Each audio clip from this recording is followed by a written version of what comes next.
Like snort? Pando killed the beat.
This is my state, this is my team. You know what that means. This is for the black and blue that I bleed. This is for the chance to bring home that ring. But everybody gonna doubt this. So far there ain't been another way around it. We bring heat to the game each week. They just say we ain't got what it takes, we ain't bout it. Well, y'all can just keep saying that we ain't gonna make it. But at the end of the day, this will be the Panthers nation. You know, this ain't a game to us major players at every angle that you can think of. That's why you hate us. Get out the way of greatness. You can look at our faces and see the blood, sweat, and tears that it took to create this. Yeah, I know what you're thinking, but you can save it. Cause even on the darkest of days, you know we're always gonna find a way to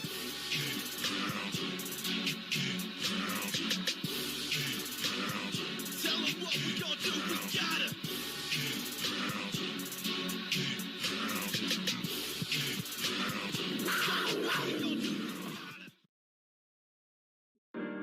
Alright everybody, We are live once again, and I am very, very excited to be here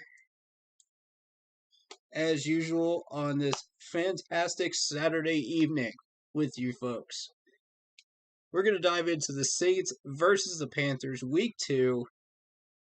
But first, before we get started, hit that like button, hit that sub button, hit that bell, select all, leave a comment down below if you feel like doing so. YouTube folks. And also, if you're on Facebook, hit that like button, hit that join button if you have not already. And if you would still like to join the Yahoo Sports Keep Pounding Fantasy Football League, those spots are still open. Let me know in the comments. Let me know in the chat. I'll get at you. And we'll chat about it. This year we'll play for free. We don't have prizes, but next year, hopefully we'll have some prizes for you guys. But this year, it's going to be top 3 spots. You'll get a letter from me saying thank you for participating and congratulations on your win. So, that is what's going to happen this year. So, if you're still interested in that, even though there's no prizes this year, hey, let's do it, man. Let me know. Get at me. But, that is free. It's always going to be free entry into that. I'm never going to charge you guys for that. Ever. I just think it's wrong to do that. So, I see everybody else doing that, charging and making it pay to play.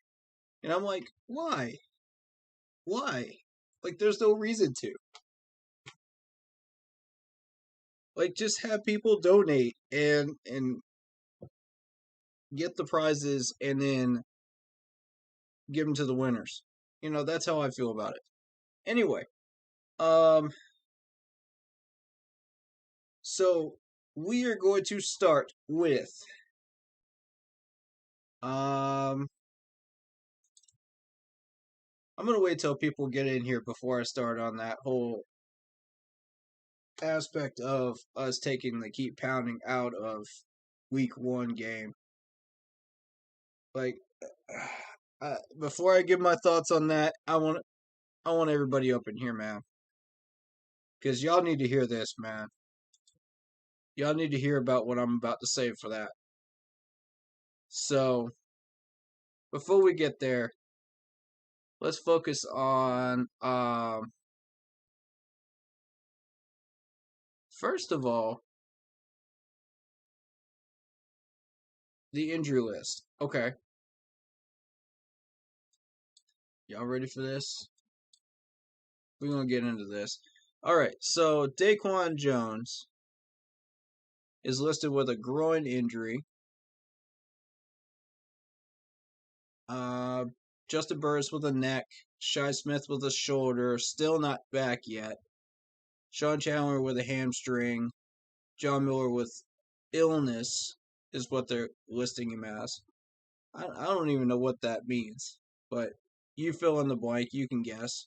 Pat Eflin with a hip. Taylor Moton with a groin. And last we heard, Taylor Moton should be back.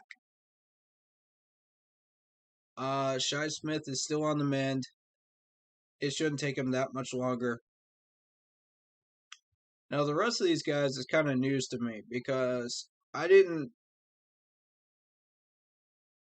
know that we had injuries in a lot of these other spots. I do remember the Pat Eflin injury during the Jets game, but the rest of them, nah. Those are new. That may have been Sean Chandler that got hurt during that Jets game, but I don't remember. I know somebody went down. Yeah, I think it was Chandler. So, that's what we're looking at right there for that. Now,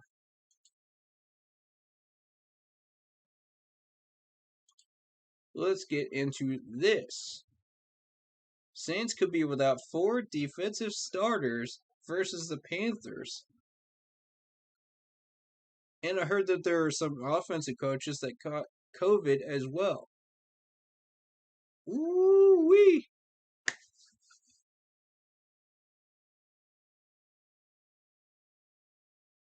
Sam Darnold's like, wait a minute now. Y'all don't have these starters in. This is going to be easy pickings. But, our play calling is too predictable still. How do y'all feel about that right now? How do y'all feel about that play caller right now? Because I'm not on board with it. We've been trying to get in the red zone, and we just couldn't do it. We had a 28% red zone completion percentage, where we actually got points. That's not even touchdowns. That's just getting points. Ooh. Like, I don't know how I feel about that, man. Y'all have to let me know, man. That's interesting. That's really interesting.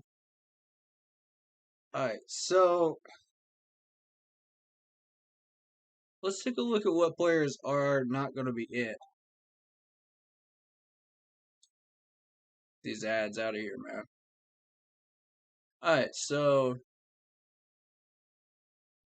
we have linebacker Quan Alexander with an elbow injury, defensive end Marcus Davenport with a shoulder injury, linebacker Chase Hansen with a groin, and center Eric McCoy with a calf injury. Linebacker Pete Werner with a hamstring, all of which have been rolled out for this game on Sunday. Cornerback Marshawn Lattimore with a hand injury. Defensive back C.J. Gardner-Johnson with a knee injury. Defensive end Tenno, I'm not even going to try to say that last name, Cap with a calf injury. You could find him on the depth chart. Some of these people have some crazy last names, I'm telling you. I just don't want to mess it up and make myself look foolish on camera. But hey, defensive back PJ Williams as well, listed as questionable. And they don't say what PJ's injury is. This means that they will be without 2 defensive starters, Alexander and Davenport, and could be without 2 more, Lattimore and Gardner-Johnson.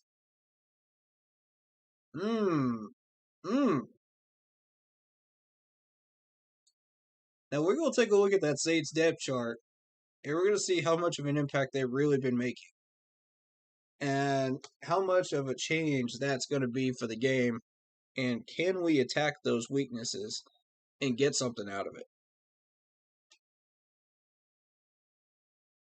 So, before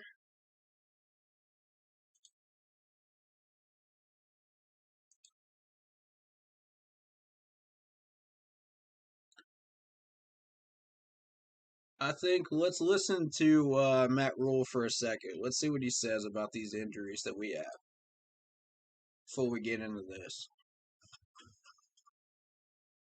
And I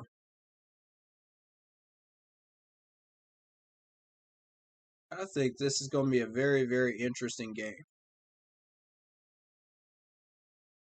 And I'm going to reiterate that if we don't get any points in the third quarter, again, that's going to hurt us.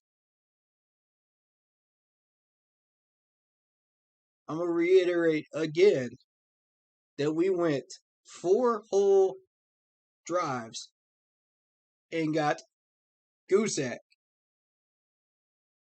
That means the defense was on the field for roughly 10 minutes of a third quarter out of 15 minutes. 10 minutes, guys. We can't keep doing this to ourselves if we want to win games. We can't keep doing this. I am tired of going into the third quarter and just blanking. Now, I don't know what happens to this team once they come out of that locker room. Y'all, did y'all have like a feast in the locker room or something and it just like slowed y'all's metabolisms down? Like, I don't understand. Help me understand this. Because I keep telling these people, man, y'all gotta stop drinking those doggone energy drinks. Y'all gotta stop drinking that stuff. It's bad for you.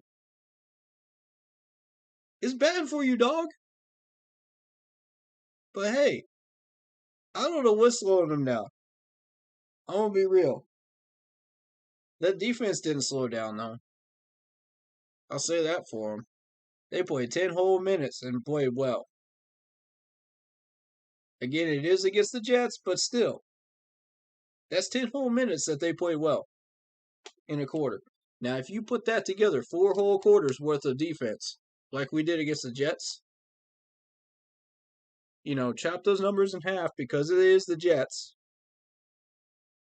That's how good our defense really is.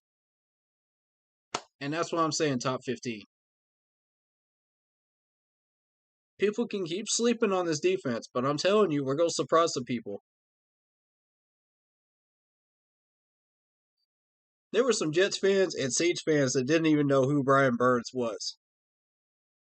I was like, "Ooh, boy. You going to find out real quick." That's all I got to say.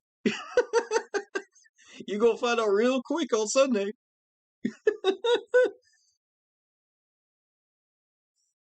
How many sacks that man had last week, man? Golly. Don't sleep on Brian Burns. I'm trying to tell you. I got him on my fantasy team for a reason. I got that fantasy ring for a reason, guys. You think I would take a chance on Spider Burns if I didn't believe in him?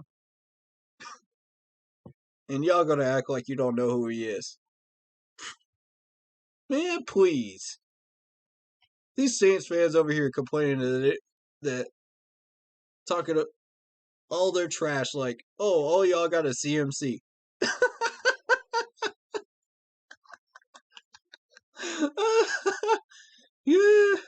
Yeah, you keep believing that going into Sunday, see what happens. Keep believing that. Keep that mentality. I want y'all to bring that same energy next week. I want y'all to bring that same energy next Saturday when I stream again. I want y'all to bring that same energy, Saints fans, Sunday night. All right? Keep dreaming.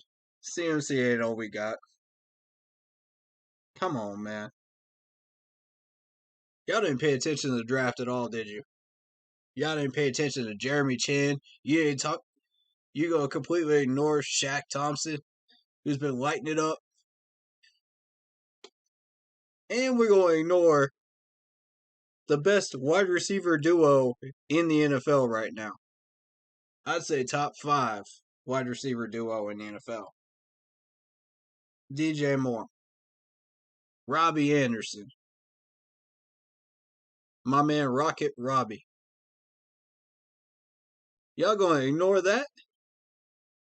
Man, please. Come at me with that trash talk on Sunday night. I want y'all to, man. Because I'm going to show every one of these Saints fans the stats. I'm going to show them. Y'all going to find out real quick who these players are. Especially with all these players out. Alright, so let's go to the chat here. We got eBay to play. Is keep pounding still a thing with this new organization? We're going to get to that in a minute, my man. Appreciate you throwing that comment out there. They didn't do the chant at the stadium last week, and I don't see it written on anything official anymore. Winston officially passed for 148 yards. If we can contain Kamara and force Winston to carry the game, we can win this game IMO. Yep. I agree. I agree.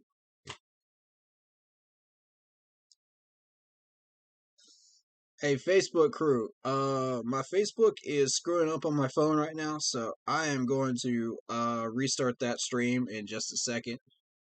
YouTube stream is still up and still live, so just chill out for a minute while I get that restarted for you guys. All right.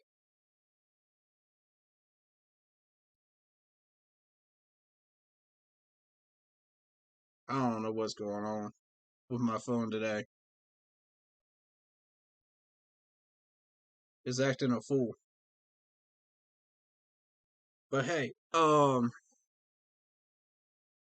wait till we get everybody in here, then I'm gonna start on this whole keep pounding rant right here because y'all need to hear this.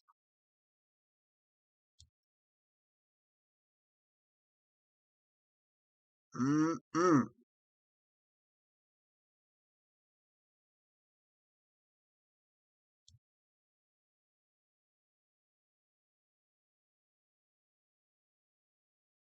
There we go. Get that restarted. Sorry about that. Apologies about the Facebook crew. We had technical difficulties. We are back. Sorry about the wait, YouTube crew. So we're gonna wait till everybody gets in here. Then I want to really dig into this keep pounding thing and what's going on there because I have no idea. All right. I got my man LD back in here on the Facebook chat. Thank you very much for coming back. Appreciate you. Appreciate you, eBay to play. So, let's dive into this, shall we? Why are we taking keep pounding out of the stadium? Why? Why is this a thing?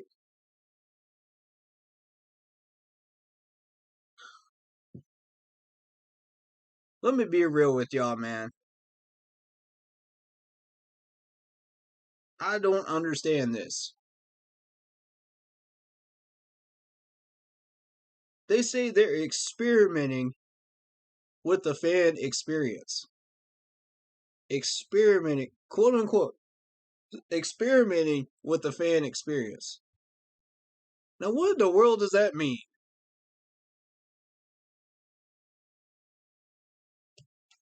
Why are you experimenting with the fan experience? Why are we taking our best mantra out of the fan experience? Why are we not using the phrase keep pounding while we play video games out there in our own stadium? Why? I don't understand it. Because if you look at it, that phrase means everything to some of these fans. It means everything. Especially this channel.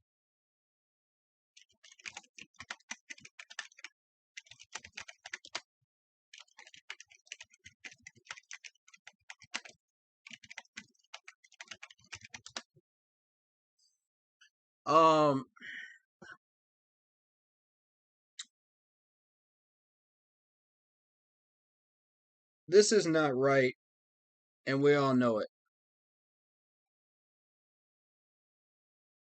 This is cheating the fans out of an fan experience.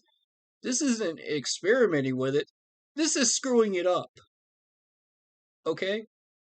Panthers management, what in the world are you thinking? So we're just going to throw away the whole legacy of Sam Mills. We're just going to throw away the whole mantra of keep pounding. Is that what we're doing? Y'all make me sick with this nonsense. Oh, boy. Oh, I did not see this coming at all. I'm going to be real. Because that's what I do on this channel. I'm always real.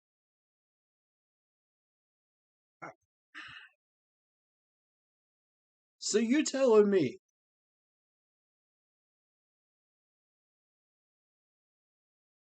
that we're going to tamper with the fan experience? So nobody's allowed to say that phrase anymore? Nobody's allowed to use that phrase anymore? That mantra? The very reason why I created this channel? You got people that are in horrible situations. Horrible. That have nothing to do with football. But they just happen to be fans of this team. And they use that mantra to get through all their difficult challenges. Depression, suicide, cancer, you name it, fill in the blank. And you're going to take that away from them? I don't think so, management. God. There are some days where I wonder why I'm still a fan of this team. There are some days when I wonder why. And I gotta keep reminding myself. Because this organization and this fan base is worth it. The management ain't worth it right now. Since y'all gonna take that mantra away and tamper with our fan experience, y'all gotta be kidding me with this. Name me one person that has not been affected in a positive way by that mantra.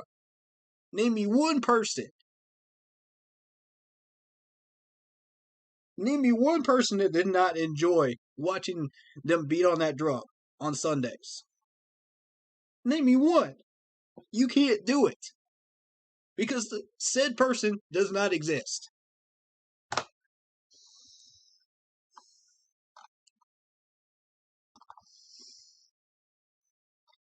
You're going to take away the heart and the soul of this team on Sundays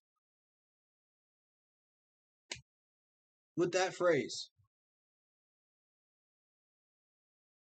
No wonder these players didn't have any heart on Sunday.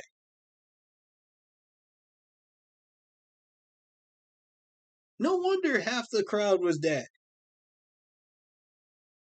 I can tell you why. Nobody beat on the drum. Nobody made any noise. You didn't hear a single keep pounding chant in the entire stadium. Why?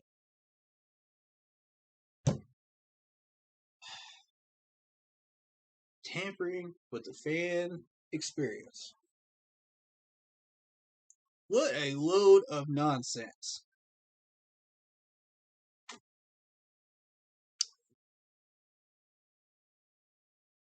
What are we doing? Literally, what are we doing as an organization?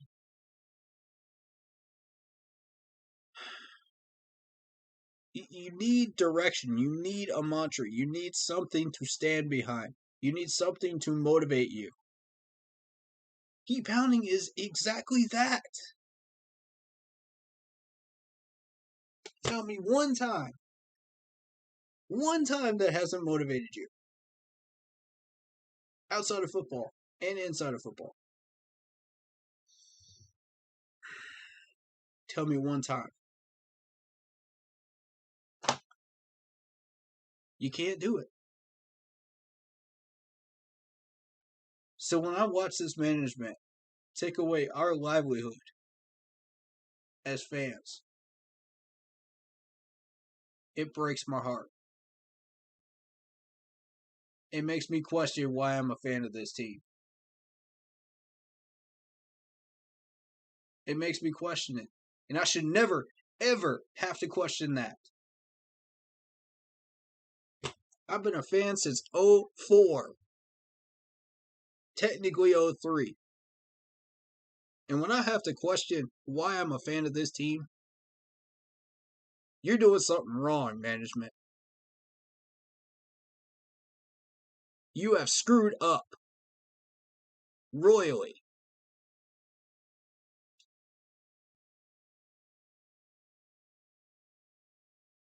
And taking away the keep pounding mantra, that makes me question why I'm still supporting this team.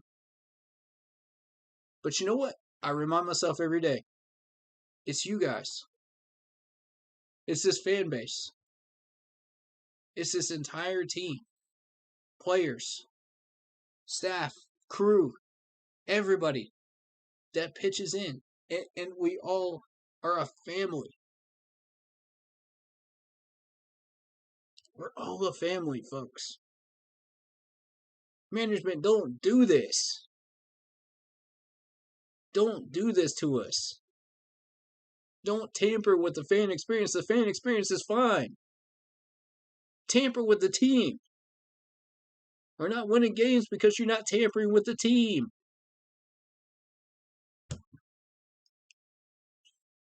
What a load of garbage. Boy, I swear. If I see that again on Sunday, I'm lighting up social media. I'm telling you, I'm doing it. I'm doing it, and y'all can join me. I want everybody to flood the social media platforms on Sunday with Keep Pounding in all capital letters. Don't put it in small caps. Put it in all caps.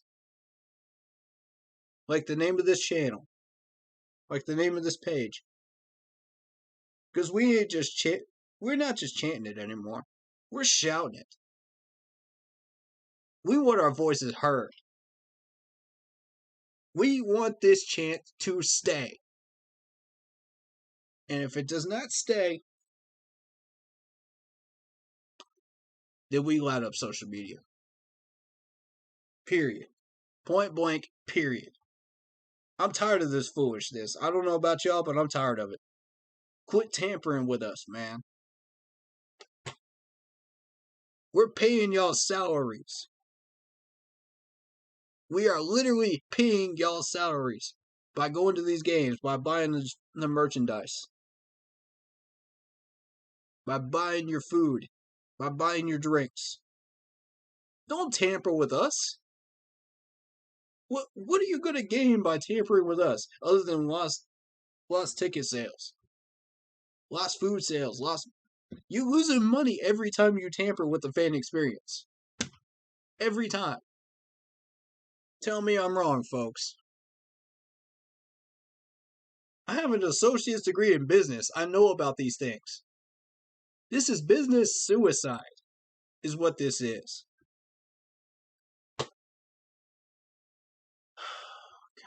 You are literally shooting yourselves in the foot as a business. God, that frustrates me. That frustrates me to no end.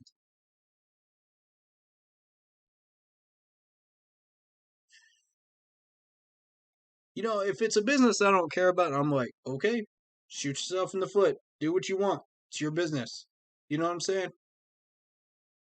But when I got my heart and my soul invested in a team like this, and I see this team shoot themselves in the foot constantly every week with crap like that, that's what makes me question why I'm still here. That's exactly why.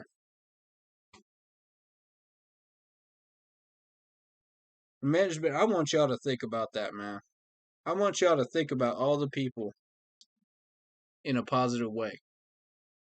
I want y'all to really dig deep. I want y'all to go back, study some film on Sam Mills. Study your history on Sam Mills. Study this team's history when it relates to Sam Mills and the legacy he left. And every player that used that mantra to get where they were. Then come back and tell me you're tampering with the fan experience.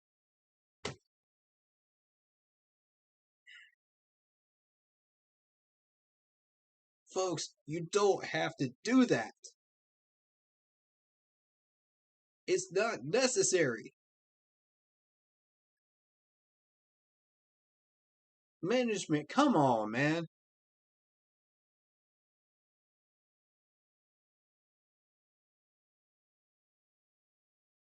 Y'all already breaking our hearts with getting 6 wins every year. Now you're going to do that? That's what we're doing now? Oh my lord. I don't. I wanted to save my reaction to that for this stream. I really, really did.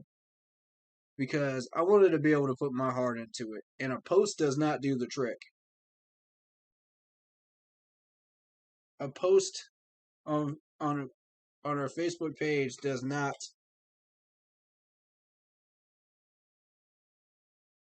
totally encompass how I feel about this. I'm mixed. I got mixed emotions right now. I got mixed emotions. Mainly because I built this channel around that phrase.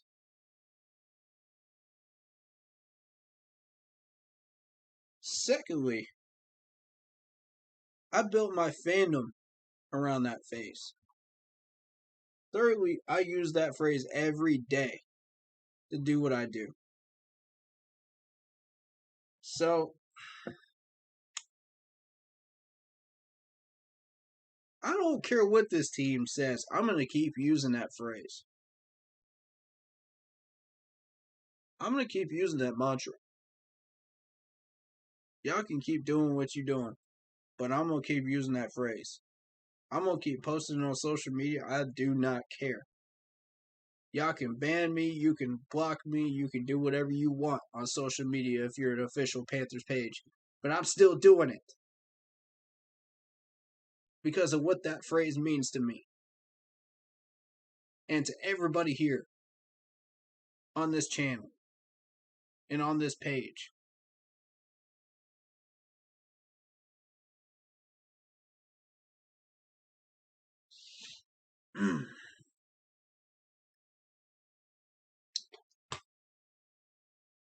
It's not written on anything official anymore.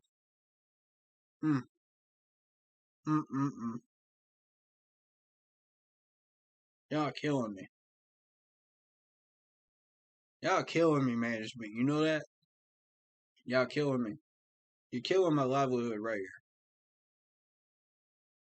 I'm doing this YouTube channel and this page for free, but still, y'all killing my project, man. Y'all trying to kill my project. Y'all don't like the fact that that phrase has become so popular and so used and used for the right way. No, we can't have that. Is that what you're thinking is? Because if that's what you think it is, you need to change it. You need to change your management skills and your thought process right now. Because that ain't how it's supposed to be done around here.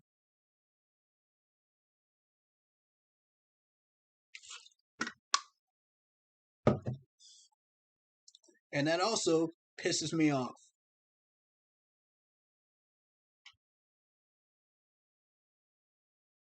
So watch, man. Y'all take away that phrase. I'm going to keep using it on social media everywhere. I'm going to keep doing it. I'm going to keep doing it till it's reinstated again. I don't know what y'all thought you were gaining by doing this. That right there would make me want to sell all my tickets. I ain't even playing. Whether we win or lose. You take away the keep pounding mantra, I'm selling my tickets. If I had bought any. That shows me you are not committed to us. The fans. And let me tell you something else. Jerry Richardson built this franchise tailored to the fans. The fans are first. Not the business. The fans. And when that keep pounding mantra came along with Sam Mills and everything that he was and everything that he did, that strengthened us. That made this team feel like they could do anything. That made fans feel like they could accomplish anything and get through anything.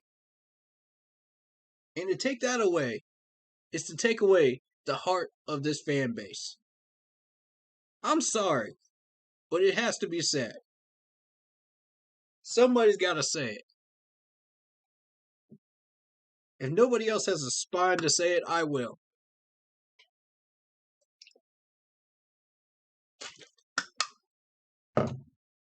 And y'all can hate on me all you want. All the rest of the Panthers fans out there that's not in this crew that wants to hate on that right there, hate on it all you want. Because I'm going to tell you something. Moving on from this phrase only hurts us. Only hurts us. There are no benefits. None.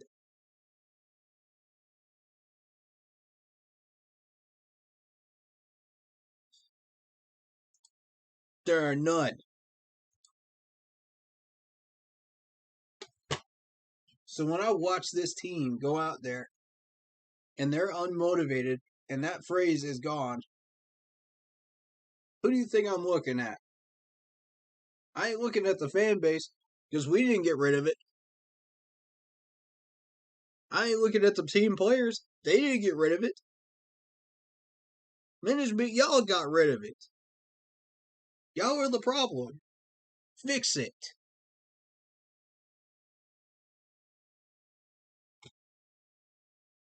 I'm sorry, y'all, man. That really got me emotional.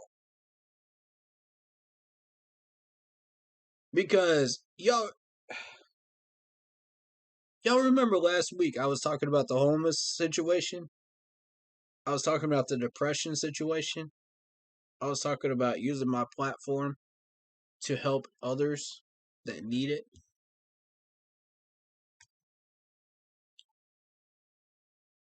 What do you think was at the center of that conversation? Keep pounding.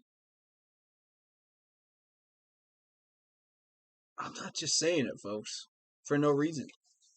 I didn't just name that my channel that for no reason.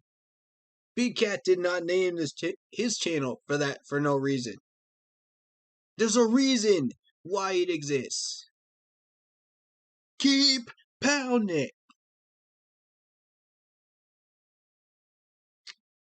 Oh.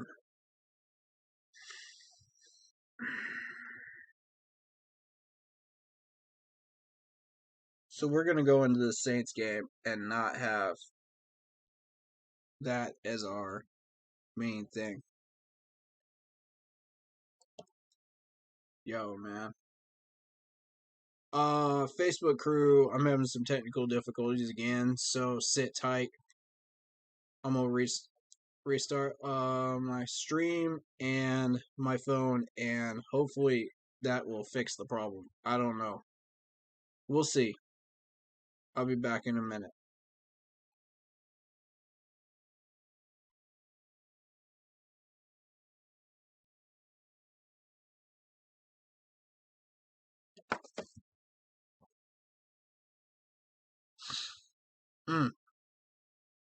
I can't believe it, man.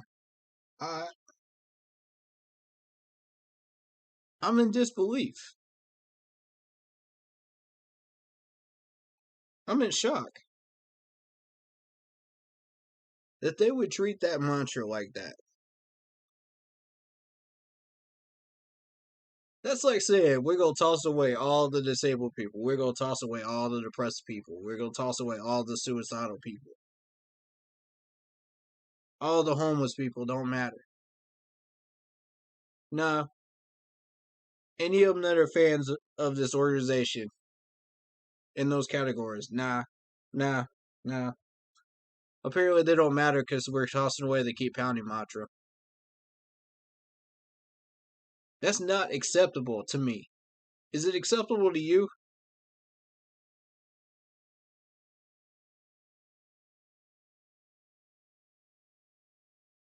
The disrespect right now from our management to our fan base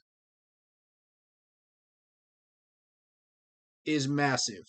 And it's going to take a while to get that trust back from me.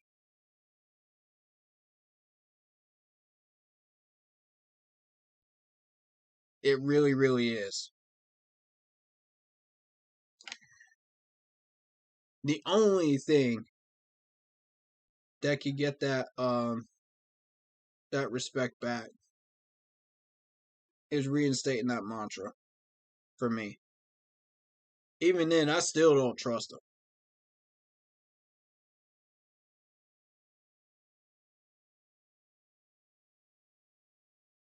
They done pissed me off, bro.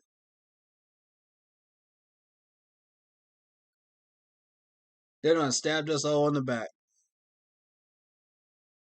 And they said, look, man, we don't care about y'all. We're just in it for the money. That's exactly what that's saying.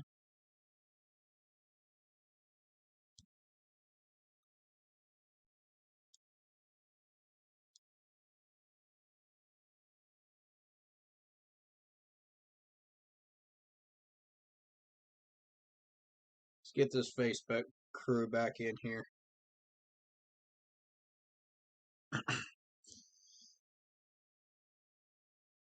Welcome back, Facebook crew. I don't know what's going on, but you know, I've been having some technical difficulties with this phone all day, so we'll just see how it rolls. But yeah, let me get this video off here. Maybe that'll help. Boom, boom.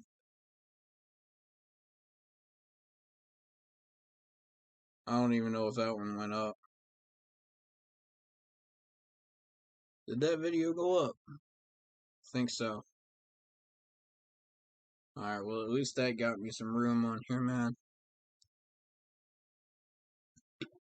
Let's see if it keeps causing problems. There we go.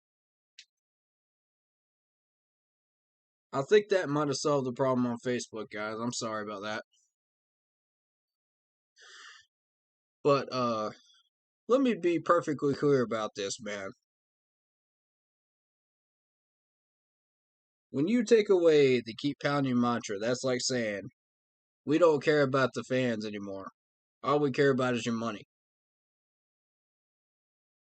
That's like saying we don't care about the fans that are depressed, in pain, suicidal, battling cancer, battling fill in the blank, whatever it is, and just say, look, we don't care about you. All we care about is your money and your ticket sales. Man, if y'all don't stop with this nonsense.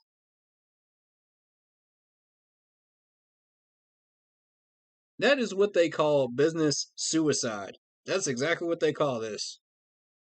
When you take away the strongest point and shoot yourself in the foot as a business, and let's not make any mistakes about this, the Panthers and the whole entire NFL is a business. You are shooting yourself in the foot. The only difference is, with this organization and most organizations, the fans have put their heart and their soul into this team. They have put their heart and their soul into that mantra. So when you take that away, that's like saying, oh, we don't care about you. I don't know about you, but that just created some major trust issues between me and management. It's going to take a while to repair that, even if you bring back the mantra.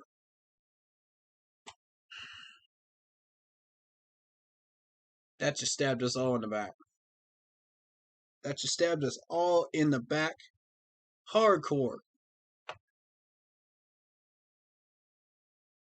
Experiment with the fan experience.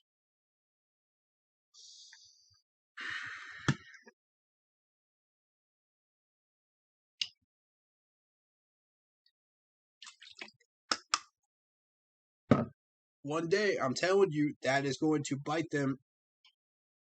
That's going to come back to bite them. Y'all try that one more time this Sunday, and we're lighting up social media with Keep Pounding in all caps.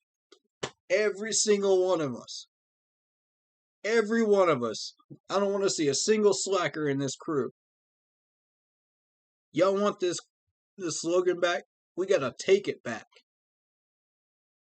We got to show these people this is not just for fun. This is not a game. No, football is a game. The Keep Pounding crew needs to send a message that if they keep taking away this Keep Pounding slogan, we are not happy. None of us are. Let me see a tally, as a matter of fact. How many of y'all are unhappy with that? How many?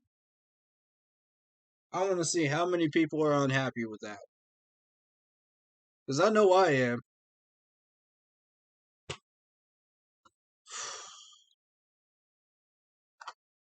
Boy, y'all done stepped in it this time, management. What's up, Anthony Rochelle? And a post on Facebook cannot properly show you guys how I feel about this at all. It's got to be streamed. I had to do it in a stream. I might even make a video about this. I think I will, actually. And I'll get that. I'll try to get that posted probably either Sunday or Monday.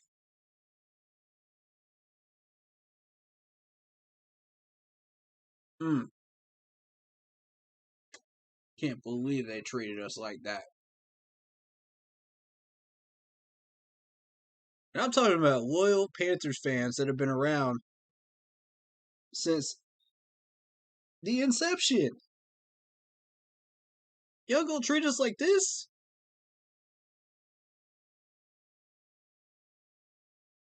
That's what makes people want to give up their PSLs right there. When y'all disrespect the fan base like that.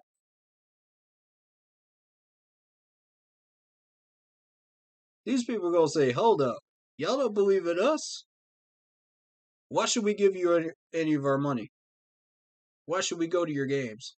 Why should we consume your food? Why should we buy your merchandise if y'all are gonna act like that? If that's how you're gonna treat us as fans and mess with our fan experience, why should we buy your stuff? That's a very, very good question, isn't it? That's a very good question.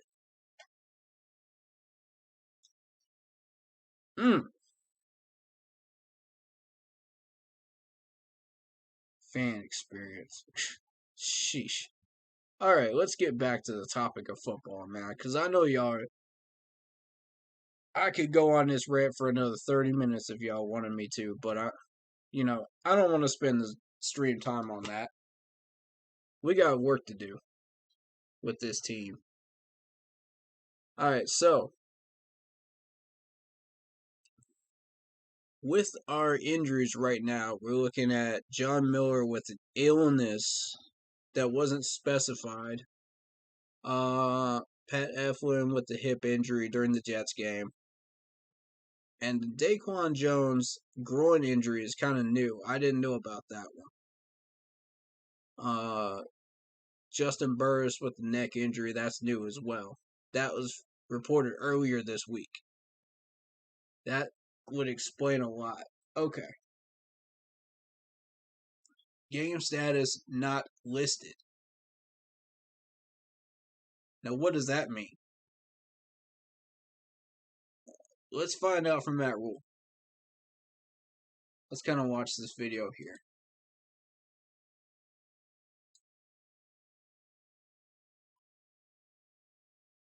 That loud enough for y'all?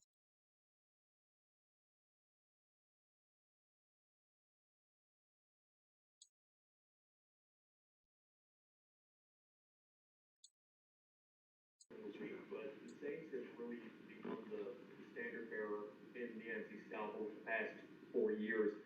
How important do you feel like it is? They need to mic these guys up. Really have a good showing on Sunday to show. Y'all over here sounding like the teachers from Charlie Brown. In the NFC South. I'm not trying. I'm not trying to show anybody anything. We have a competitive group of guys. They want to go win. Nothing from the past carries over the future. Obviously, the Saints are a great team. They showed that last week. We're just completely focused on Sunday and playing our best game. All right, next we'll go to Joe Person, followed by Scott Ballard. Matt, do you think John can go the whole game? You told us yesterday he's still kind of working on his condition. I think we're just gonna have to see how it goes, Joe. I think we'll have to see how hot it is. I think we'll have to see how the drives go. But I'll say this: I don't know if I've ever been around a tougher guy than Johnny Miller in terms of playing through pain. See how the drives go. See how the drives go. Really. Okay. So, Can we just center in on that right there? See how the drives go. So,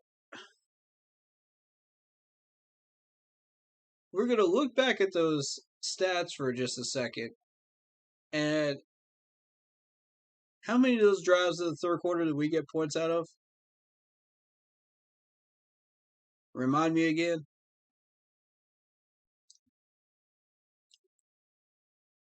See how the drives go. Okay. All right, Matt. he's a guy that's comfortable being uncomfortable. Can't say enough about his competitive character. Comfortable being uncomfortable. At the same time, we want to be smart and healthy with him. We don't want to put him in a bad position. So I think we'll go out there. Dennis has repped, this week.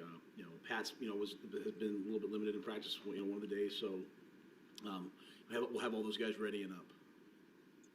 So not only contradicting yourself, but then you're going to say, how the drive? We'll see how the drives go. Matt, come on, man.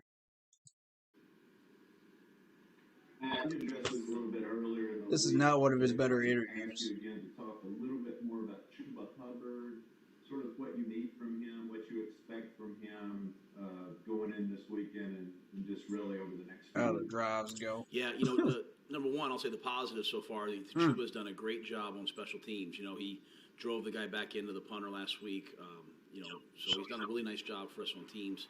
Not just being a guy out there, but being a physical force. Okay. He's gotten out in the route, caught two balls in the routes. There's really no That's question true. about his ability to run the football. I think he just has to be excellent protection-wise. I think the one thing about playing on offense is, you have one lapse, one focus, one mistake, one safety comes off the backside edge, and you can change the game, it can hurt your teammate, all those things. So Chuba's worked hard at that. And I'm also, Scott, really happy with Royce Freeman. He's a pro's pro, really good player. So we just need to continue to give those guys reps so they get comfortable. And really, it just comes down to protection. They can run the football. We know that. So making sure that when they're in the game that we can, be 50-50 with them. Okay. All right, next question, we'll go to Will Blanchard.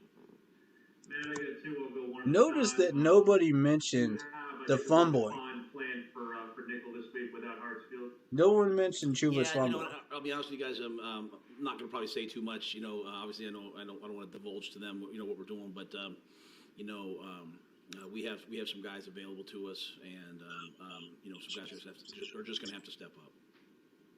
And just the other one would be is punt return kind of status quo, or are you moving into different guys there? No, we'll go with Alex. He averaged 10 yards a return last week. The last one, we had some issues kind of up front. Some not not a clear enough picture, so we worked hard on that this week. I thought as the game went on, the last return I think was like 15 yards. So, I think Alex is our longest tenured. Played the most games. He played 81 straight games in the National Football League. Is what I was told by a couple of the guys. I don't know if Bruce might tell you if that's true or not. But so Alex is a pro. He can help us at wideout. He can help us at punt returner. We'll do a lot with him this week. All right, let's go back to Joe Person. And to ask you, Matt, about Taylor, saw him kind of pop up with a groin yesterday. Yeah, just felt tightness, so, obviously, hadn't really felt it before that, just kind of got tight yesterday. I think maybe got tight in the game, and, Timo's such a grinder, grinded his way through it, but, so we've tried to be smart with him in terms of, giving him all the treatment he can get, and so, but, I would expect him to play. Okay.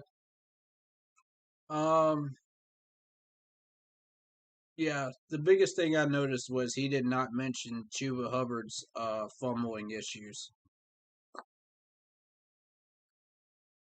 So, has he fixed that or not? Huge question mark. I say we give him a couple of carries during the Saints game and let's find out. That's the only way you're going to find out. You could practice him all week long, but until you put him in a major game, one or two carries, man. That's all. I want to make sure that our offensive linemen protect him and give him that chance to move on that draw play or that ISO or whatever it is. And let's test it. Let's find out. Yeah, it's a major risk. But the only way you're going to find out is if you test him against a live opponent. Right or wrong, folks. Come on. That's the only way. It's the same thing with training camp, OTAs. You can keep going and doing all these drills, but until you test these skills against a live opponent, you're never going to know how good or weak you are in certain areas. So, let's take away this depth chart again.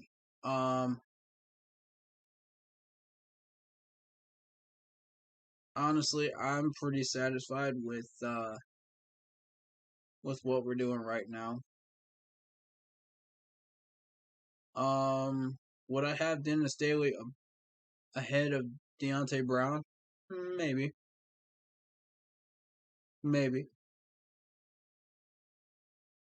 We'll see how that rolls.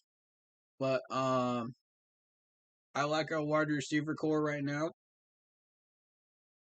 We just got to get more inventive on plays. That's all it is.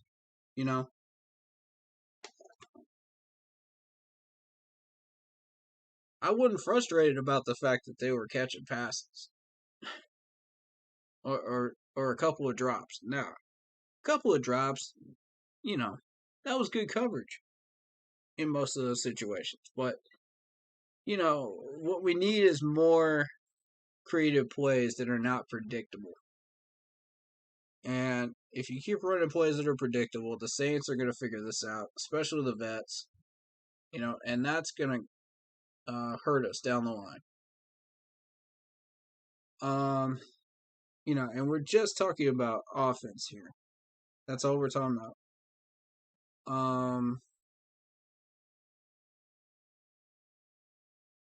I keep having technical issues on Facebook, so I may have to shut that down for this one and put up maybe a video just for y'all. Maybe that's what I'll do. So I don't know what's going on there. I don't want to have to shut that down, but if it becomes necessary, then I'll do it. But Facebook just is not cooperating right now. I apologize for the people that want to be on there and would like to join the streams, you know.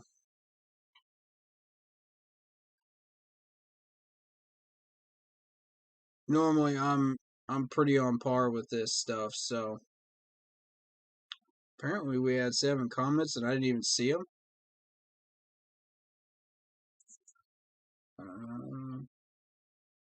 I don't know, bro.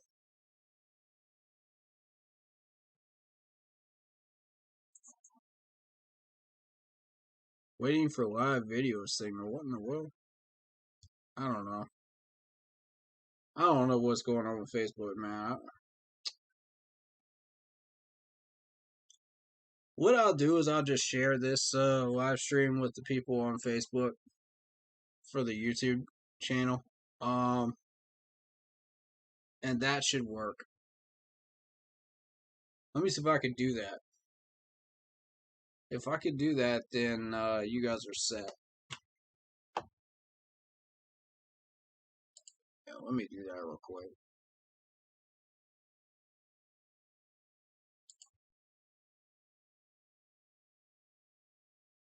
Let me just update this real quick too. I'm kind of keeping up with the Clemson game as well as trying to stream here too. So I'm just keeping my eyes drifting every once in a while, checking out the score. But hey, my focus is on this stream. I swear. Yeah.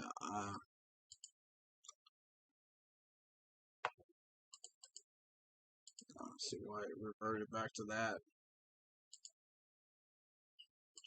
Switch. Thank you for the new subs, by the way. I appreciate y'all.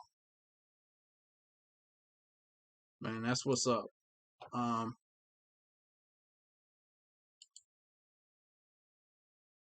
One second, man. Let me see if I can get that shared to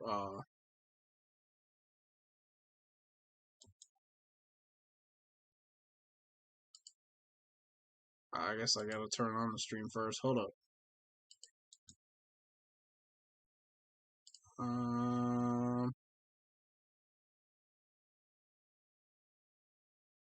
Oh, cool GIF emotes there. I appreciate that, Anthony. Those are cool.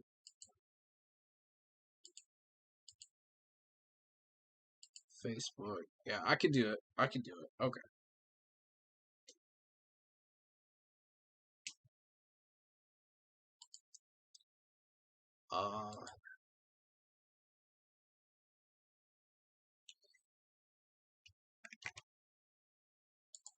Right, so this is what we'll do if we keep having problems on Facebook, is we'll just divert them to YouTube.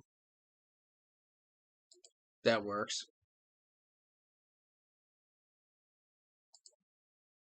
That works for me. Also, my cam picture is a little big. Let me fix that.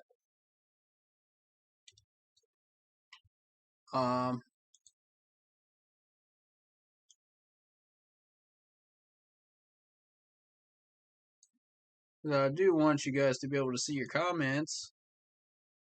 There we go. Now, let's get back to it.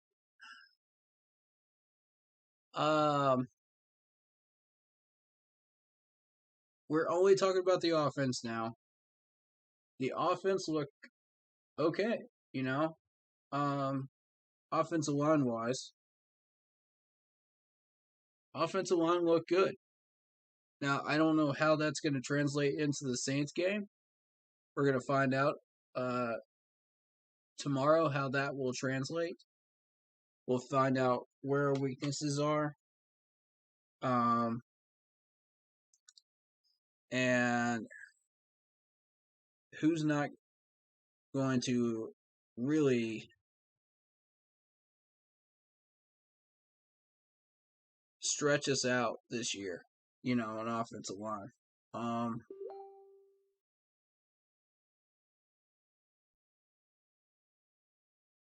Yeah, let me divert everybody to YouTube. Hold up. So we keep having issues there. I wanted to do it for both.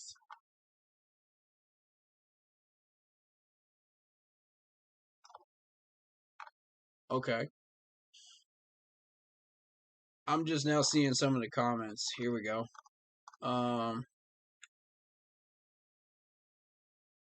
It's going to be very interesting, I think.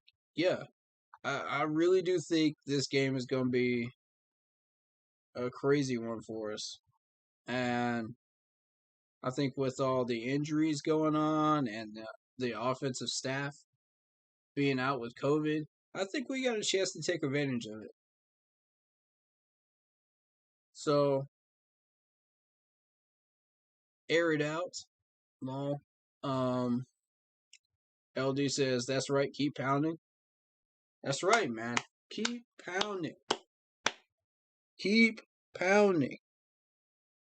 I need y'all to go ham with that phrase all over social media if these people refuse to use it this week. I need y'all to do that.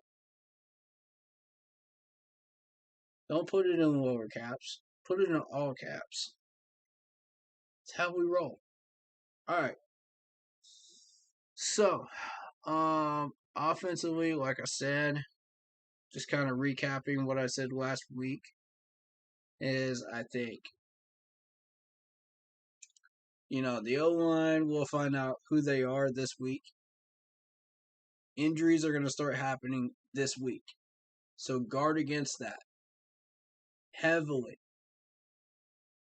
We need everybody to stay healthy. No matter what it takes. As far as who I think may have a shot at being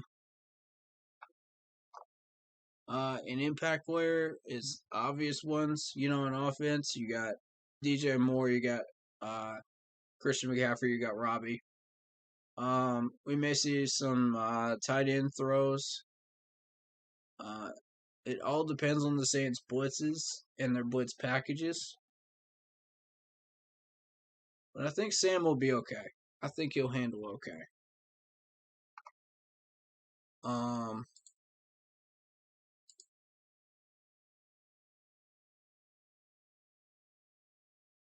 We got a lot of work to do though. But I think it is possible to get all of this done this week.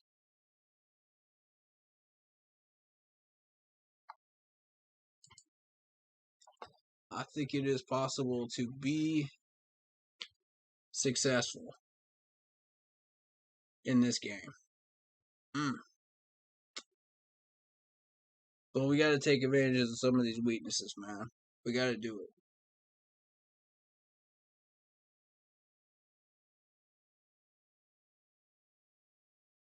Lamar, man, what's the facepalm for? If that facepalm is for the management, I hear you, man. Okay, Facebook video is breaking up and it's not working. Yeah. Yeah, I can't hear nothing where it's breaking up. Yeah, that sucks, dude. I'm sorry. I'm sorry, y'all. That's why I'm diverting everybody to YouTube. Let me just post a comment real quick. I don't know what's going on.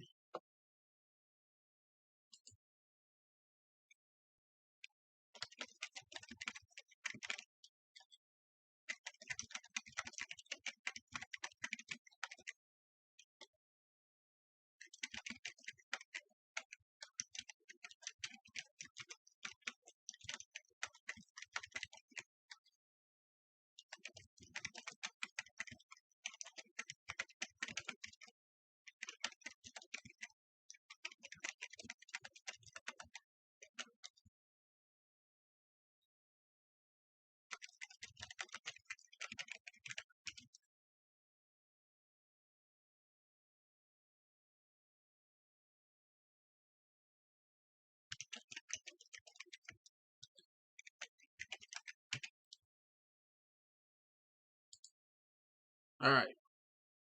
Done. Sorry about that. It's just been that kind of weird day today.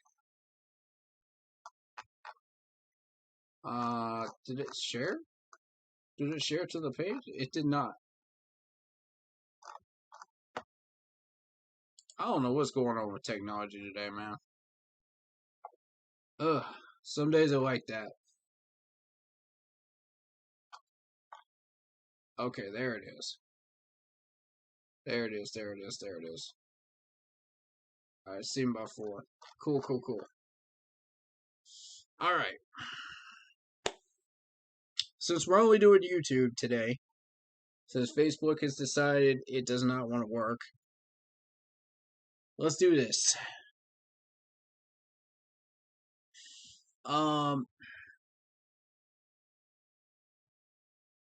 Let me pull up the Saints roster real quick.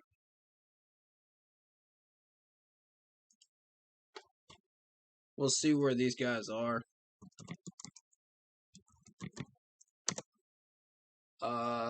That are supposedly out for this Sunday's game. Where are they in the depth chart? That's what I want to know. Okay, there's C.J. Gardner. I see him. Backup safety.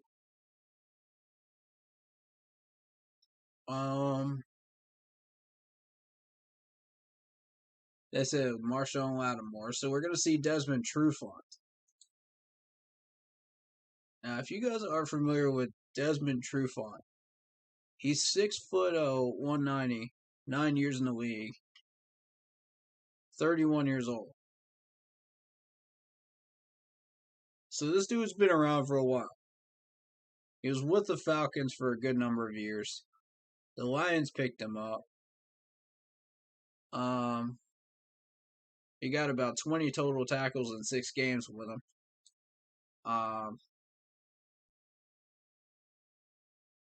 And only 1 sack. 4 pass deflections. You know, his numbers went down. 1 interception. The Lions thought they knew what they were getting.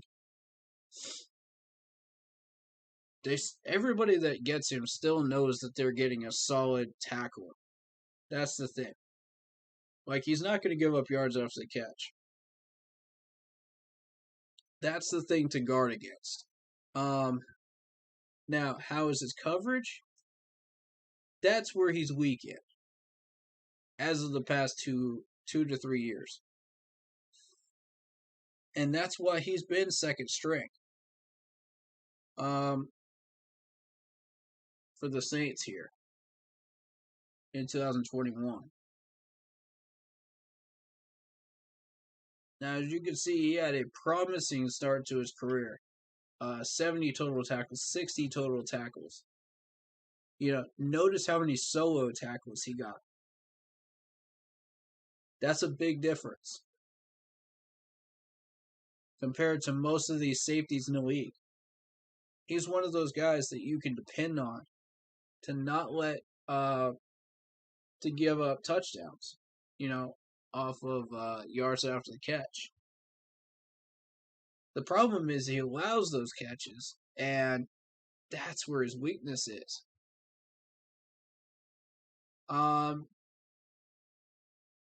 He's never really been one to actively seek out an interception, as you can tell by the numbers.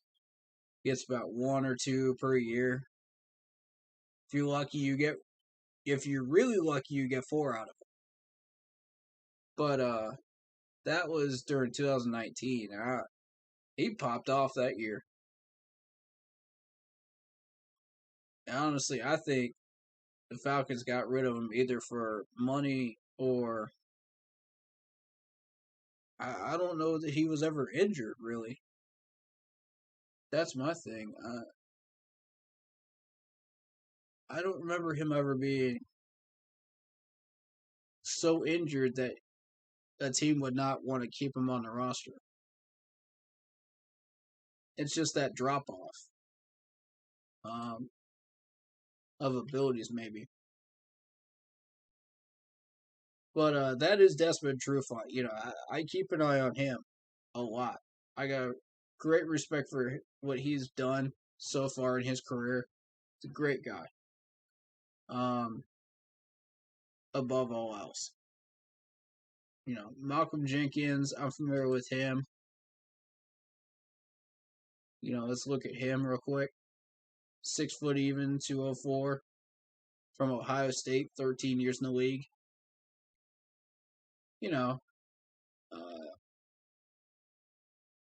Again, he's a cog in the machine of the Saints defense. Is really what he is. As you can tell, he got like 66 solo tackles out of 88. That's a lot of tackles. You got 10 pass deflections.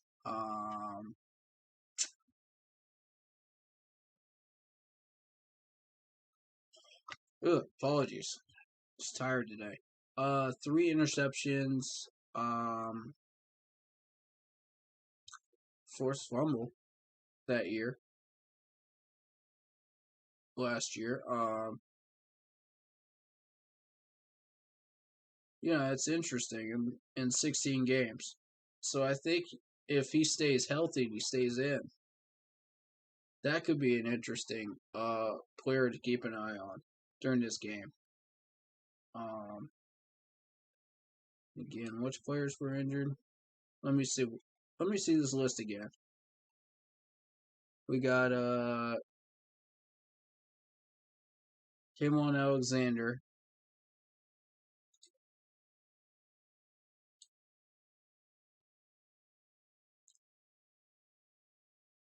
Let's see, where is he?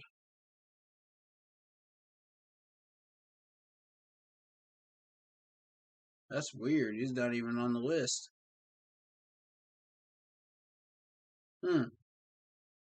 Okay.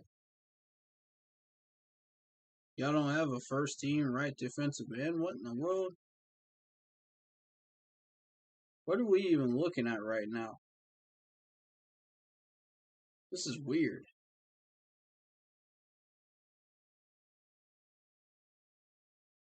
Okay. Marcus Davenport, defensive end.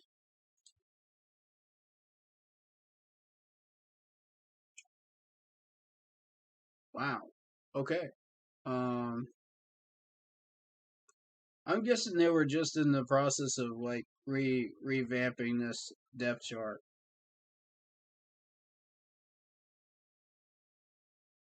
Ooh, there's a name people are going to be familiar with from back in the day. Alex Arma.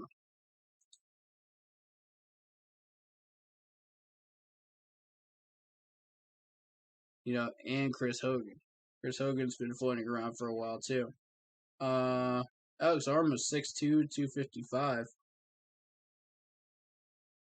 5 years in the league.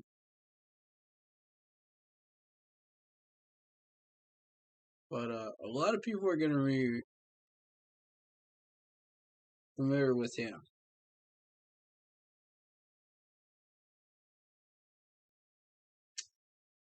He's been around.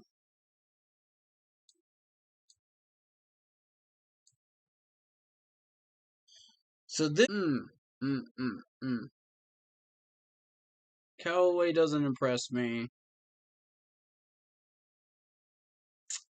Where is the weakness in this offensive line?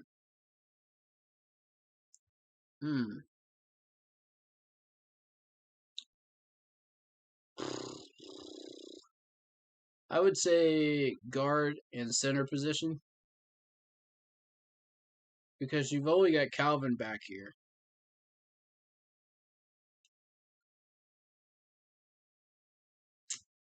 But at left tackle, you got James Hurst.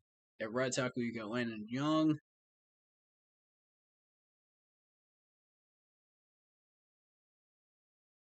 So, I mean, overall,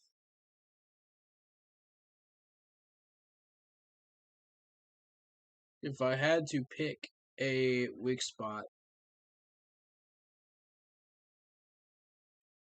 I don't know, man. I don't know I don't know much about these guys.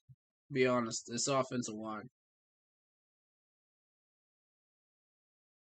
I know they're average at best, but beyond that, I don't know much.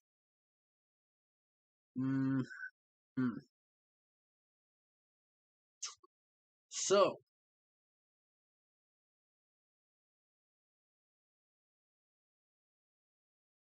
who else do we look at here? We got Christian Ringo. We got Cameron Jordan. Demario Davis. Caden Ellis. None of these guys really stand out to me. None of them. Shy Tuttle. Okay. Weird name.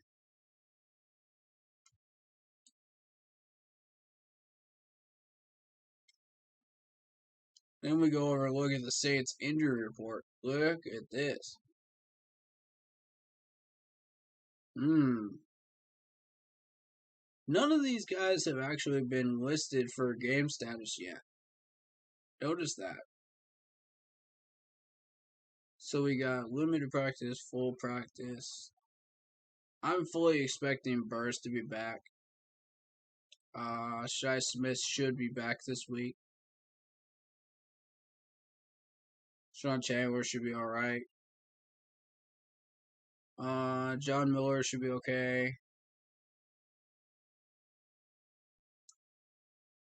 Eflin, I don't know. We'll see. They're saying Moton's going to be back. But you can see, looking at this, FP means full practice. LP means limited practice. So,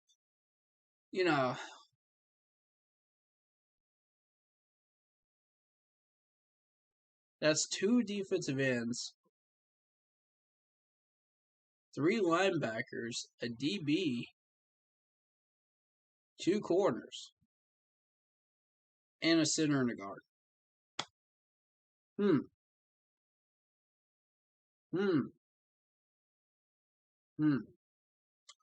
We might just be catching these guys with their pants down for a minute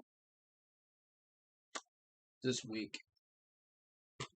We may be catching them at the wrong time.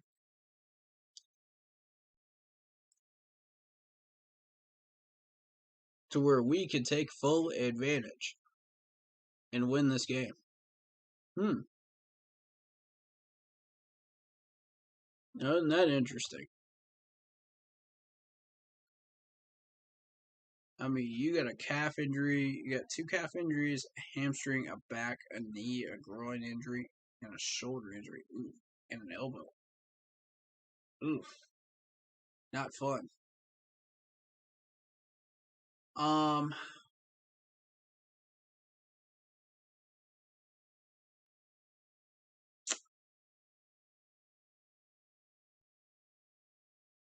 They're calling it Caesars Superdome now.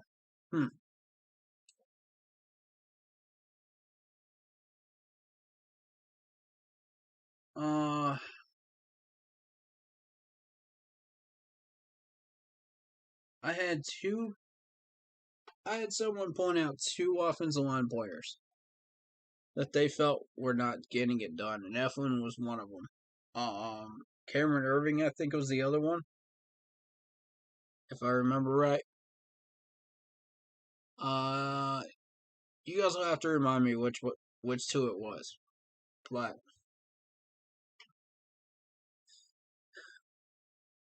all right, I have marked down your opinion on that, and let's see if it sticks. I'll watch those 2. And if you're right, I will give you full credit every time that I mention it myself.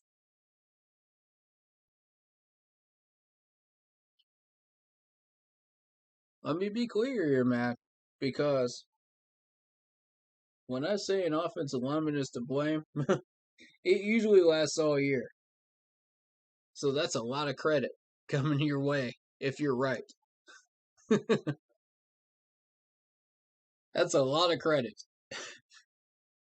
So, hey.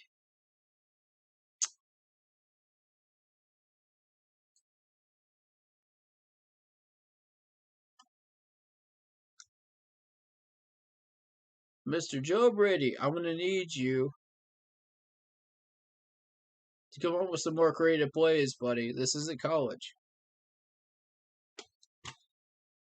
This isn't college anymore, man.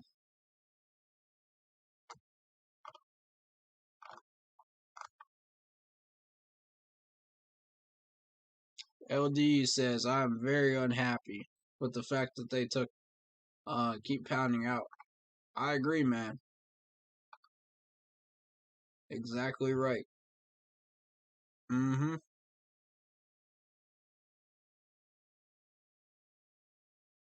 It did not escape my notice that J.C. Horn basically promised the defensive coach an interception against the Saints.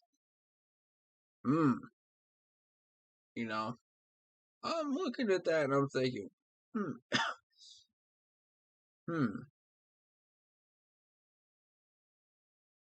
I mean, you never know. Don't promise an interception, man. Just go get it. Man, don't talk your talk, man. Just walk your walk if you're a player. That's what I'm saying. This 3-3-5 defense is done and deadly. Oh, okay. It's going to be deadly against both Tampa and the Saints. I can't wait for our boys to confuse both teams along with everybody else. Now, hold on. Hold the train, folks. Hold the train on that. We look good against the Jets. Think about that for a second. This is the New York Jets. Everybody looks good against the New York Jets. Find me somebody that doesn't. Even Jacksonville looks good against the Jets. Even the Bengals look good against the Jets. So, hold up, man. And, like I said, cut those defensive numbers in half for what we got against the Jets. That's where we're actually at right now. Maybe 2/3 of those numbers stick. You know what I'm saying? Like, you got to take that into account if you want to accurately represent this defense. And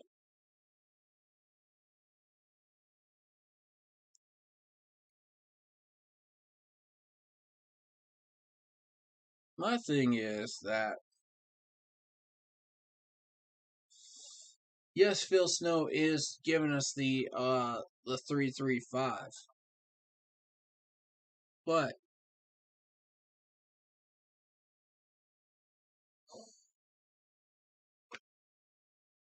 you know, you gotta have the players to go along with that 3-3-5, which we do right now. So it's working. Now, if any one of these starters goes down, that 3-3-5 starts to look a little bit hazy. You know what I'm saying? Like,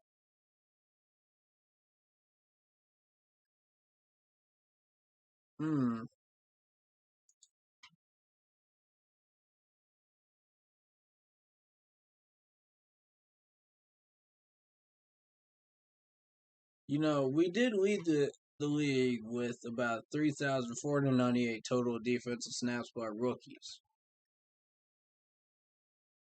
We almost had 300 tackles, the most by any first-year group in the NFL, and fifth most by a rookie class since 2000.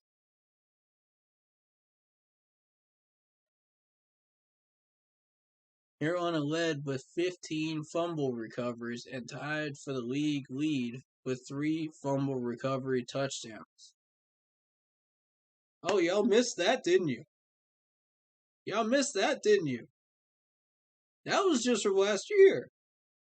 That was just from a 5-win team.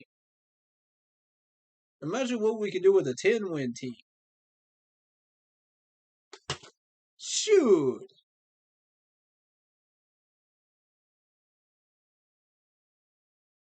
And all I'm saying is take that defense that faced the Jets with a grain of salt. That's all I'm saying.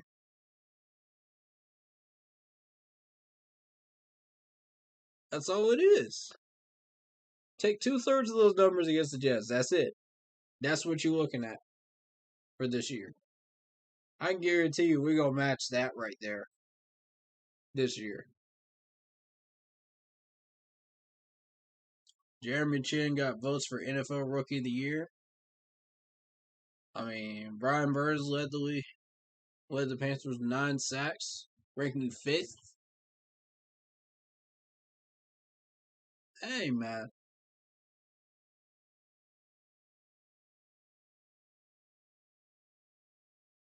And Snow himself was at UCLA, Washington, Arizona State, Boise State, Temple, and Baylor.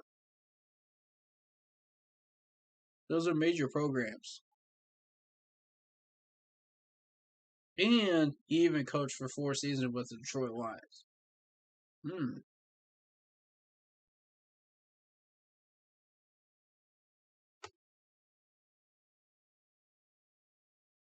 Now, a lot of people are going, why are we getting a defensive coordinator that coached for the Detroit Lions?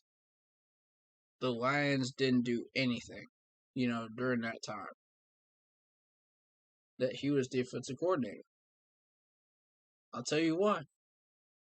Look at the defense that Snow's crew put up that year. Yeah, the Lions sucked, but it wasn't the defense. It was their offense. So when you look at Phil Snow and this 3-3-5 defense, you got to take that into account. You can't just say, oh, well, Snow is not getting creative enough with the playbook. No, he was getting creative enough with the playbook. The Jets only got 14 points. Now, if we're playing against the Saints on Sunday, it's going to be like 21-24. I'm going to tell you that right now because Winston is capable of 3 touchdowns against his D. He is. I know everybody don't want to hear that, but it's true. I'll tell you 3 reasons why. 1, we got a rookie corner that's kind of inexperienced, and Winston has been in the league for a few years now, so he knows what routes will confuse rookie corners. This isn't about Horn's ability, it's about his smarts. That's where he's going to test him. See, he's not going to test Dante Jackson because Dante's seen everything. He's been in the league for long enough. He's seen everything. This is where you're going to see Joe Horn really get tested. How smart are you? How much did you study film this week? Are you prepared to deal with Jameis Winston? None of these news analysts have picked up on this. None of them. Because all they're focused on is his skills. That's half the battle. The other half is your brain. And this is where Brian Burns comes in. Because Brian Burns and Shaq are both going to eat this Sunday. Y'all don't believe it? Look at the stats. Look at what they did to the Jets.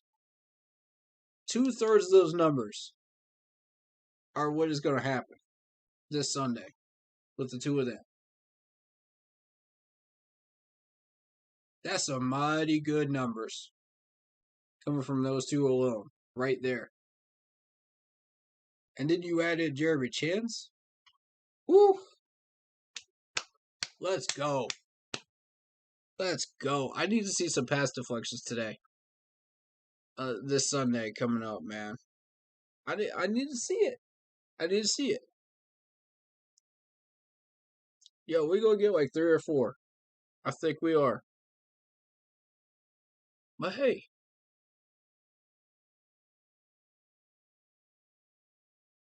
Brian Burns had 9 sacks last year, ranking 5th. How many do you think that man's going to get this year when we actually have an offense? And he's not out there forever. He's not fatigued. He's not tired. He's fresh. His legs are fresh. He can go out there and get stuff done. And we built around him. So, you got Derek Brown, who garnered all rookie honors, as he posted 8 tackles for a loss last year, ranking 3rd among all rookies in 2020. I'm telling you, when you build around these players, man, good things start to happen. Now we're going to look at this depth chart one more time, and I'm going to show you exactly what I mean by that.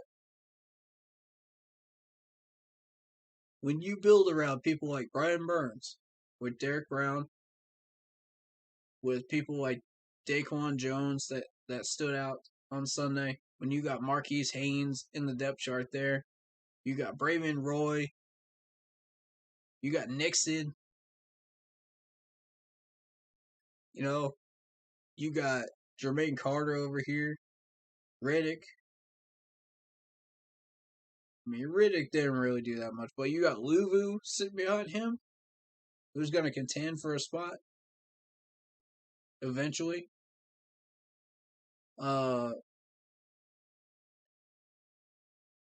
You build around Dante Jackson, you got J.C. Horn, you got Jeremy Chan back here, you got Justin Burst. Good things are going to start happening. And look at this defense. Look at what we showed up with in week 1. That's just week 1. That's just against the Jets.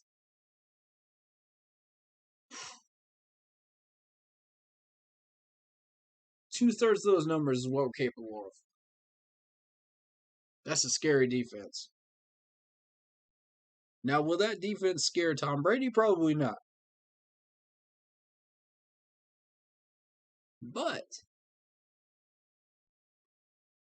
we could definitely put the fear of God in Jameis Winston. That I can tell you. Because of our pass rush. And their offensive line not being as strong as it was. This is the right week to start attacking. To be predators. To push those buttons that we normally don't push. And speaking of Tom Brady, okay. Torian posted an article about that. No, it was a video.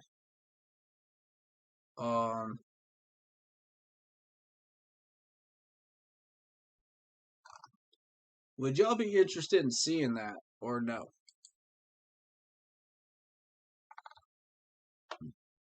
Because I'm not going to waste valuable stream time if y'all don't want to see it.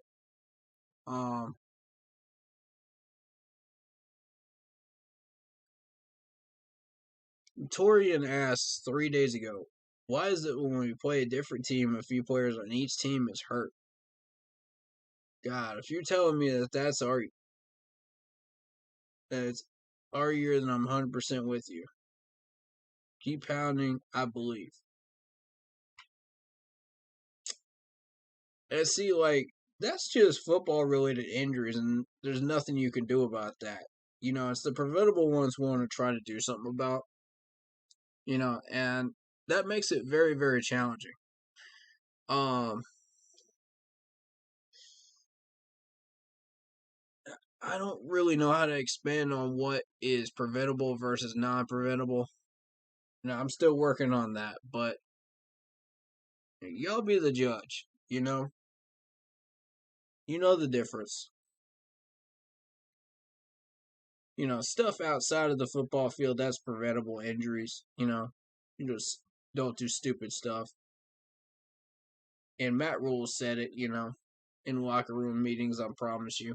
But,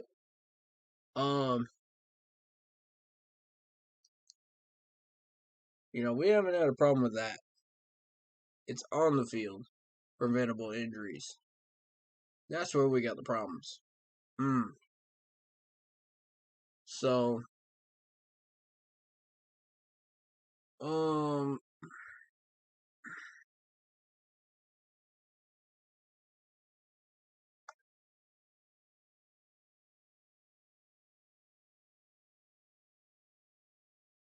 Sean Chandler, he's the one that kind of spooks me a little bit on defense. Because of the fact that he overextends his gaps, and I've seen him give up a couple of touchdowns. So I'm kind of like, I don't know, man. I never did like him being on the 53. We chose him over Hartsfield. I don't know about that. I'm going to be real with you. I don't know about that decision. Because anytime you think about what Hartsfield did in the preseason, it's just not the right decision to make to put Sean Chandler in there that overextends gaps and gives up points. And realistically, I don't know anybody that really noticed that besides me. Or they just didn't point it out. So,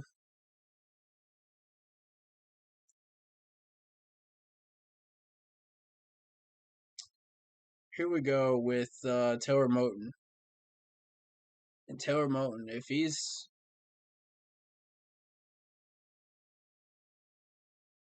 not in, then we get Brady Christensen. And I think Brady Christensen will be okay. I'm not worried about the offensive line.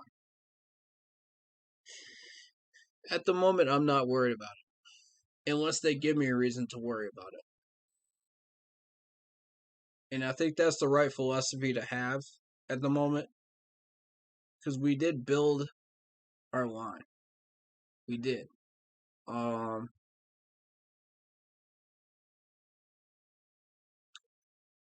The tight ends are barely getting used, but they are getting used. But I'll tell you the reason why we should focus on that offensive line. And again, I want to reiterate this. If we lose Sam Darnold, our season's screwed. It's screwed. It's gone. It's done.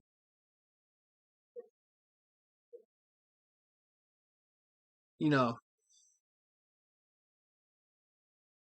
4 wins max.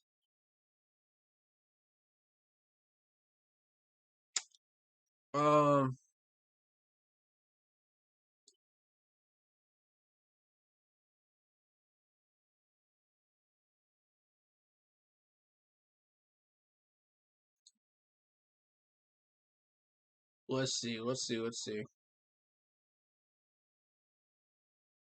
Anybody in here I need to...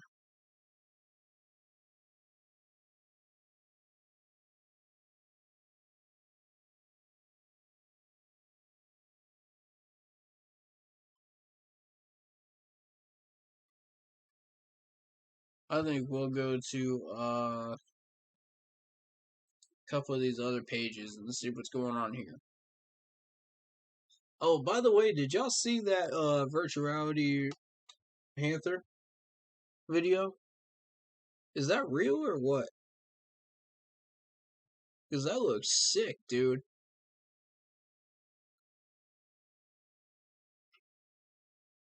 Oh, I gotta show that video. Hold up.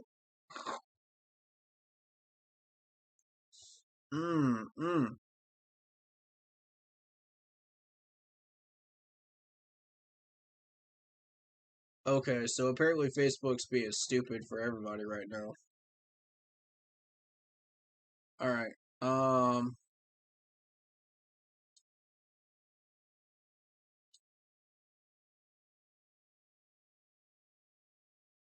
Yeah, let me pull up this let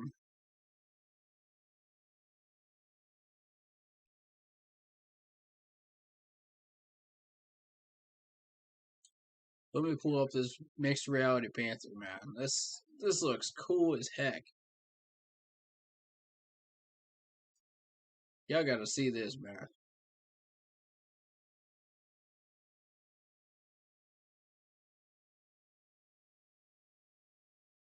Alright, here we go.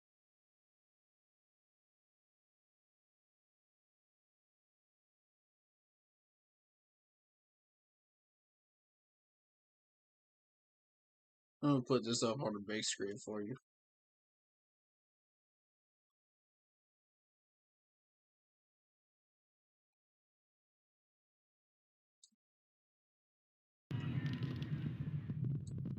There we go.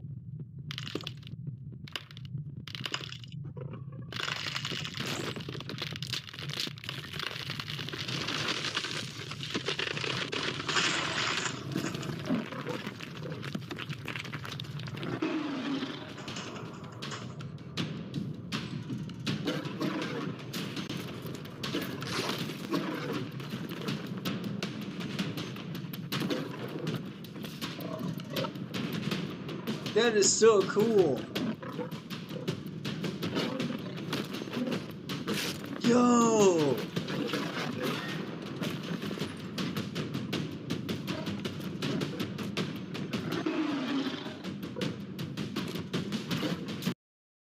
Dude, I love it. I'm gonna play it back for everybody that missed it. Hold up. Y'all need to see this.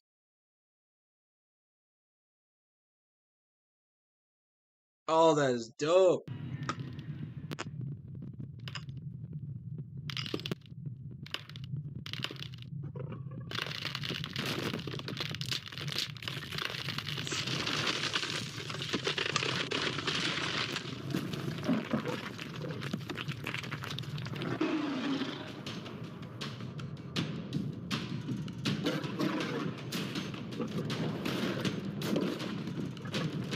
Whoa.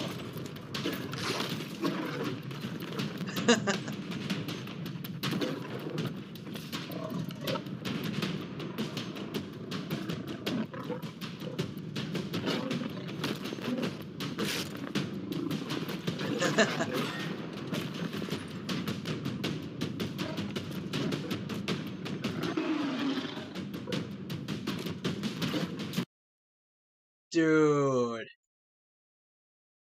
How cool is that? Y'all can't even tell me that's not freaking cool.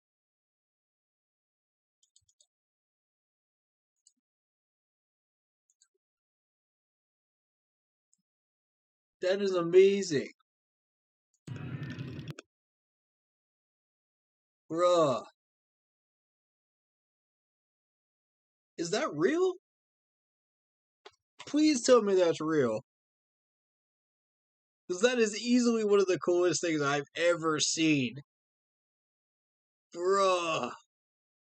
Oh, I want this for every game. I want this for every game. We need to keep pounding chant in there, and then we need to put that in there. Yes. That's so cool. After months of work,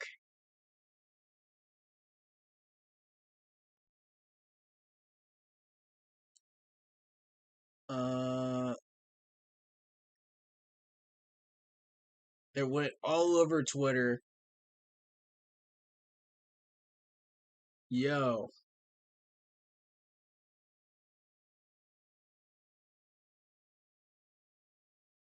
The technology is incredibly complex, but the middle-aged monarch compared it in essence to a Viewmaster toy from the 60s and 70s, which used cardboard reels to represent stereoscopic images. Stereotome. I can't talk today, sorry. Stereoscopic images. Y'all ever have like those viewfinder things as kids? That's what he's talking about. Those things were cool, man. I had one of those.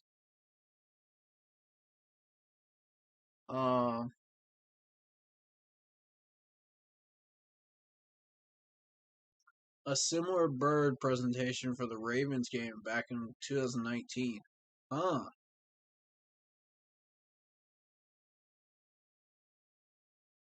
The plan is for the Panther to appear at each home game this year to evaluate the technology for future uses as well. The organization is committed to bringing new and innovative experiences to our fans on game day.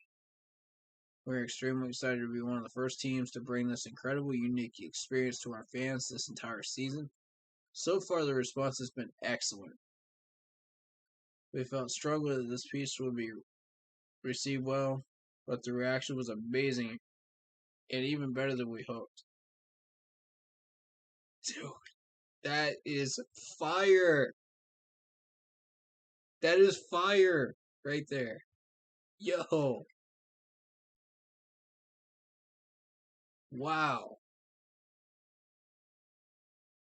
I could not be happier with the result of that. Like, you can't get any better than that right there. Look at this. Look at the definition of the muscles, everything in it. Like, they got every detail right. And it was sick, dude.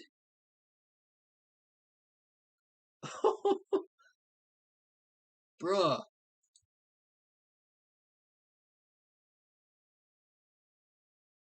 Oh, man. Okay, so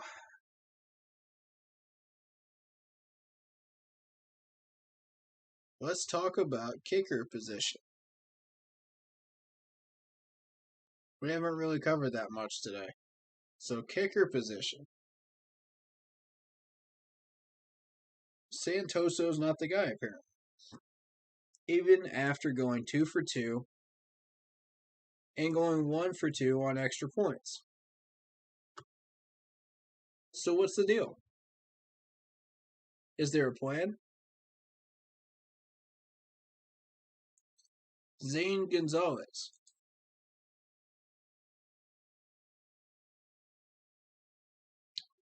And we now have our 7th round pick back because we decided to cut Santoso. So,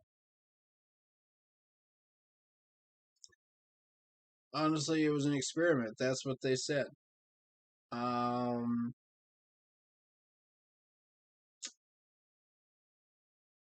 was satisfied with him, except for the fact that he can't kick past a 53-yarder.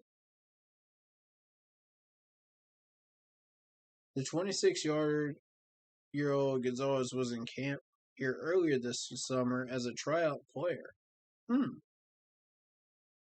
Was he? I didn't notice him.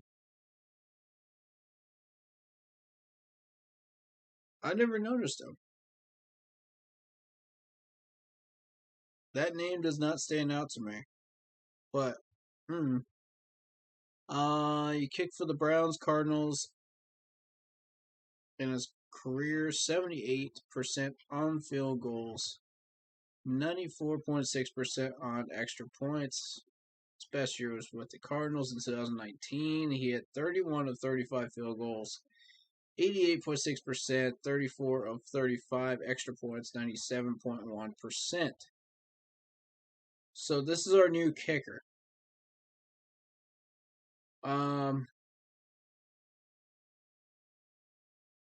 And honestly, you look at Joey Sly. Look at Joey Sly's numbers. Hold on. I need to show y'all this.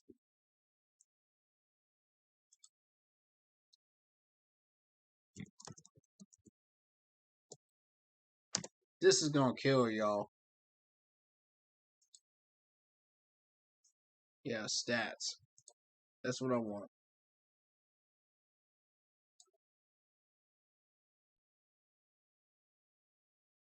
Mm-mm.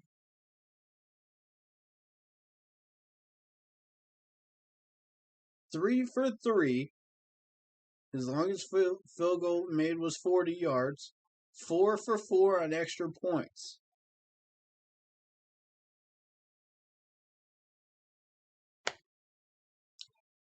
Why did we give up on Joey Sly? I told y'all, be patient with the man. Look at these numbers.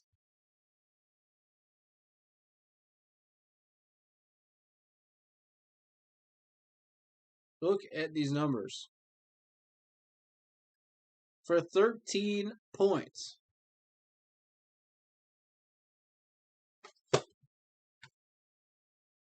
This is why I keep telling y'all.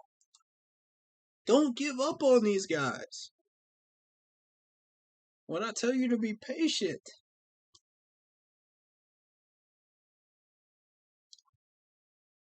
Look, man. Look at what this man is capable of still doing.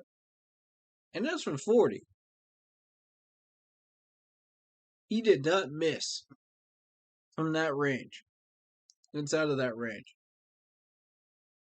Yeah, his trouble started when he was past 45 yards. But look at what he does inside of the 40.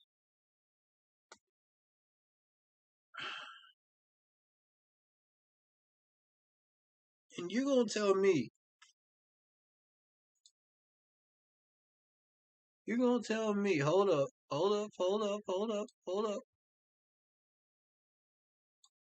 Where is it?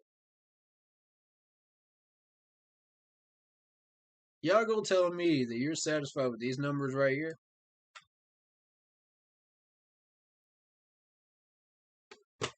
When we could have Joey Sly,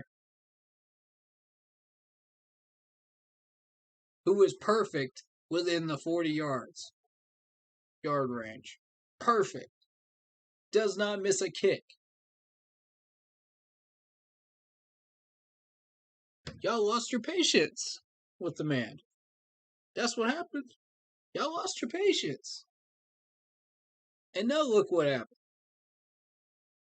This man's going 3 for 3 on field goals and 4 for 4 at extra points against the Cleveland Browns.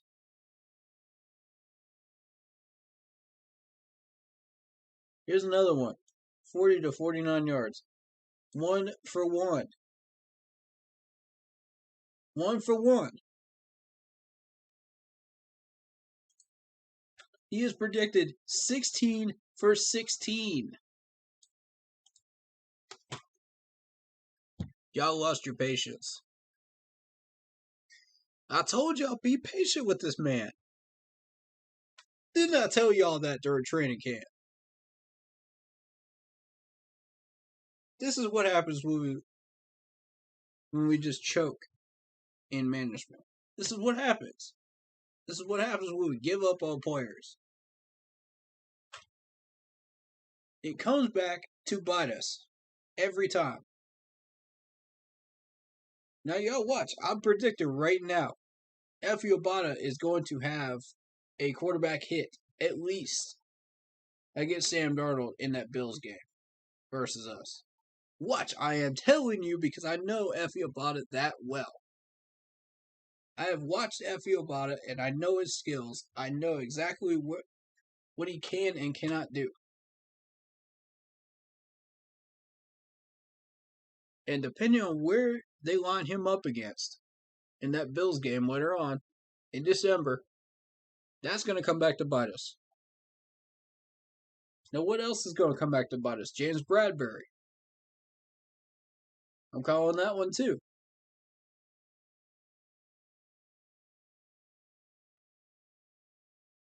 And Dak Prescott just found his backup quarterback in Will Grier. That's going to come back to bite us.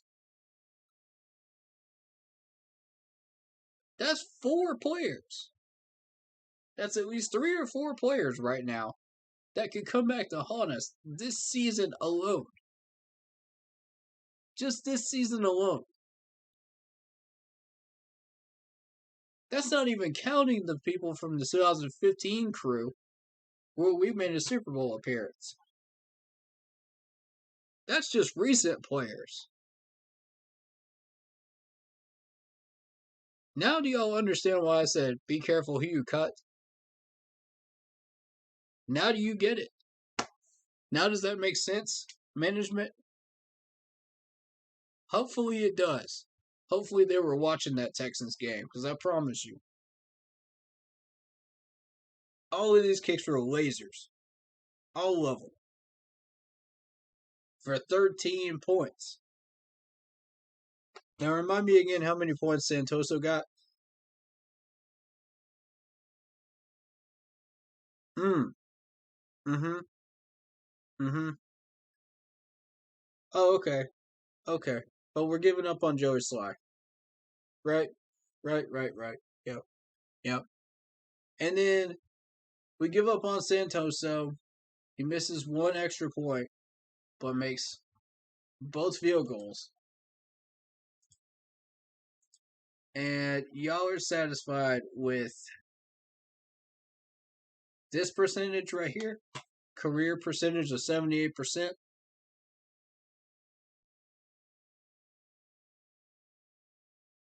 Please tell me where the problem is.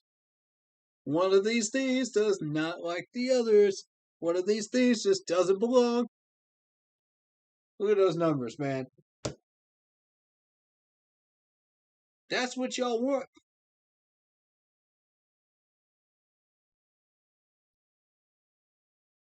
Oh my God, man.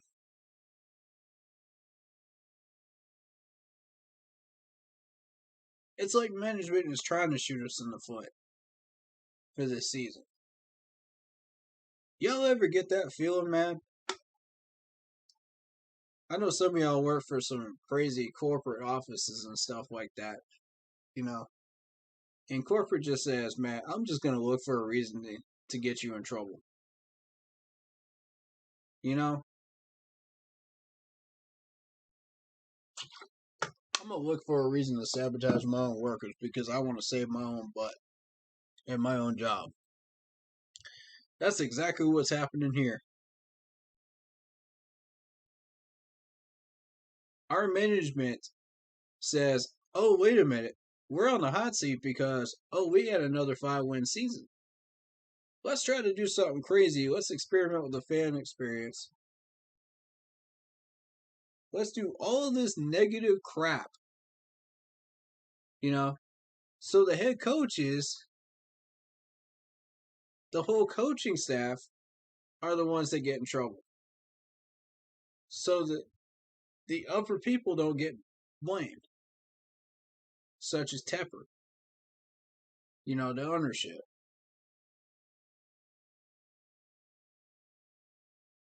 Let me tell y'all something, man. The blame don't stop there. It never did. And when Richardson owned this team, the blame did not stop there. It did not stop with Ron. It went right up to the top to Jerry. You can't escape it forever. If you're guilty, you're guilty, man. You know what I'm saying? Like,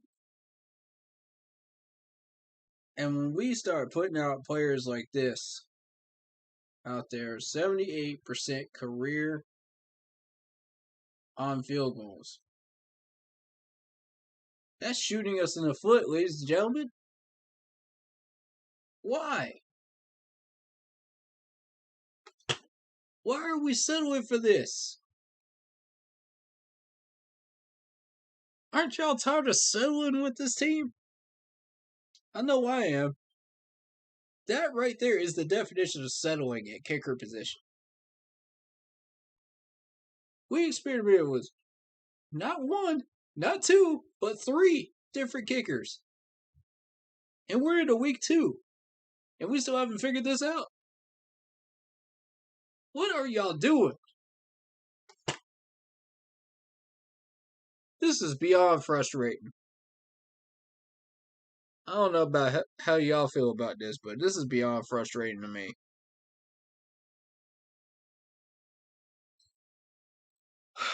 Lordy. Please tell me we can figure this out. Please. Matt. This is ridiculous.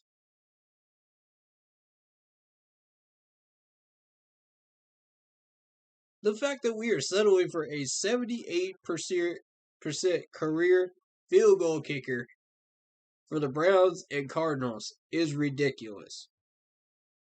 This is like that nonsense we were doing with that Clemson kicker, Catanzaro.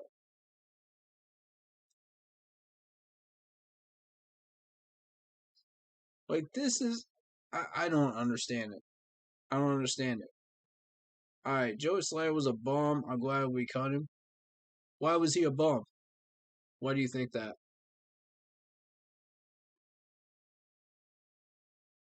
Yeah, he was having trouble during training camp and preseason. But that doesn't make him a bum. In my opinion. But, make your case. He was supposed to go out and make kicks now that he is pissed off that we cut him.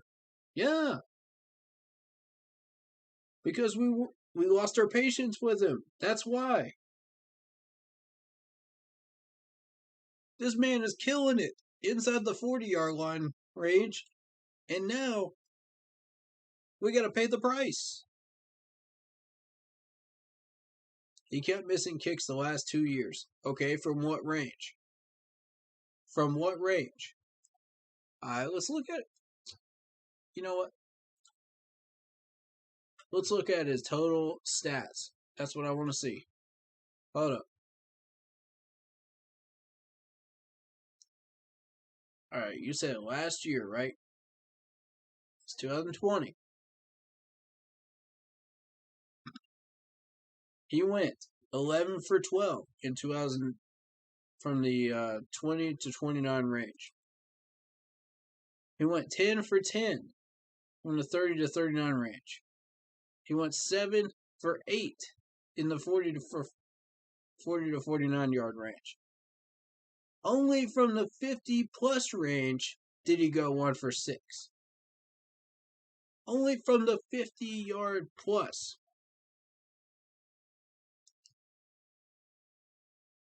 Okay, some gimmies. Yeah, sure. But they were in. Were they not?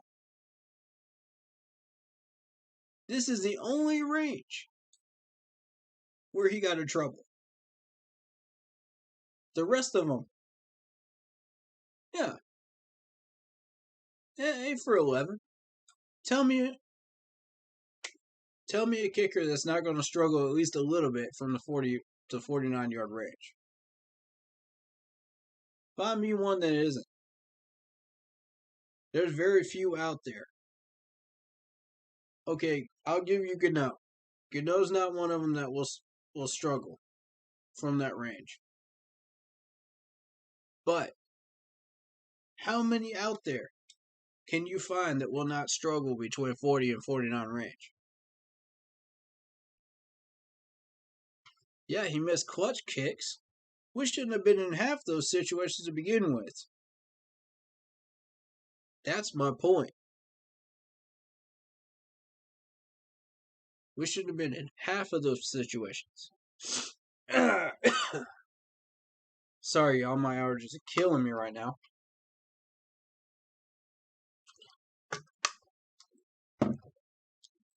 But hey, if the offense had done their job and gotten closer, we wouldn't have had that situation to begin with, right? So when you look at the offense in 2020, there you go, John Casey, Vinatieri. Casey's retired. Vinatieri's retired, I believe. Janikowski, Tucker. You're talking about all those old kickers. This is 2021, man. I'm talking about in 2021. How many of those kickers can you find that doesn't struggle in 40 to 49 range? I'll grant you Gano. That counts. Exactly. The offense should have done their job. So when we go back to 2020, we look at why was the offense not getting the job done? Number one, the offensive line. Offensive line was a train wreck. Number two, Teddy Bridgewater was shaken up so many times, he was seeing ghosts out there. There's no way this man could stand back there for a solid 3.5 seconds and find somebody. There's just no way in 2020. There's no way. So that's two. Three, we had injuries with Christian McCaffrey. Christian McCaffrey cut away at least a third of our points in our yards. At least a third. So, Joe Brady has to get creative. Teddy had to get creative. Teddy wasn't no bum. Just because he didn't get the job done doesn't make him a bum. Just because a player does not get the job done does not make them a bum. They're just a good player and they just didn't get the job done. There's probably a good reason for it. You know? Whether it be technique, whether it be other players negatively impacting them, such as the offensive line negatively impacting Teddy, you know, to where he couldn't do it. He had to check down a bunch because he didn't trust that line.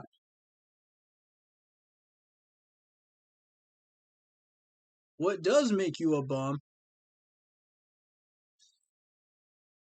is having a massive ego like Tom Brady or Gronk and going on camera and gloating everywhere and acting like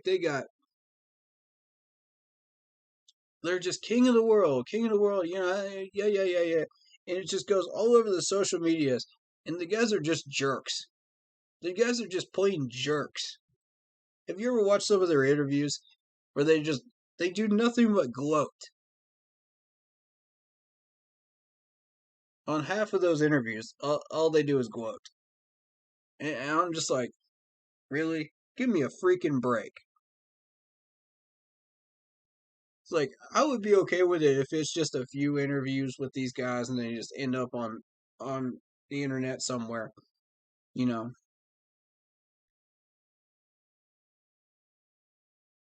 I'll tell you who's not a bum. Richard Sherman.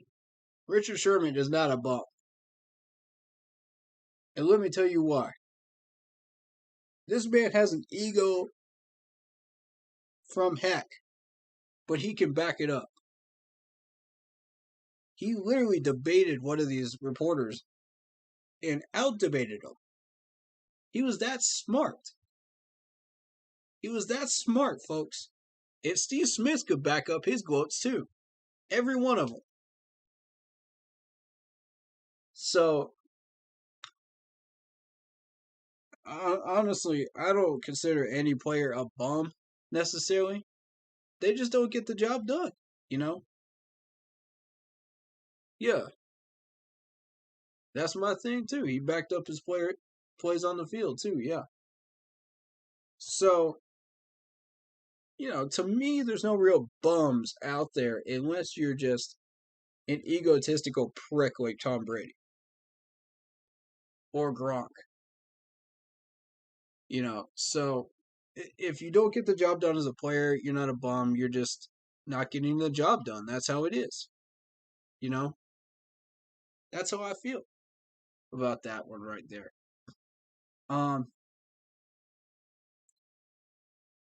Now you can call them trash. You can call them garbage if you want. Skills wise, that makes sense. You know, that checks. You know, because if they are legit garbage and they're just not getting it done and it negatively impacts all the players around them and they are the source of the problem, yeah, they're trash. They're garbage on the field. But I would never, ever insult a player's integrity.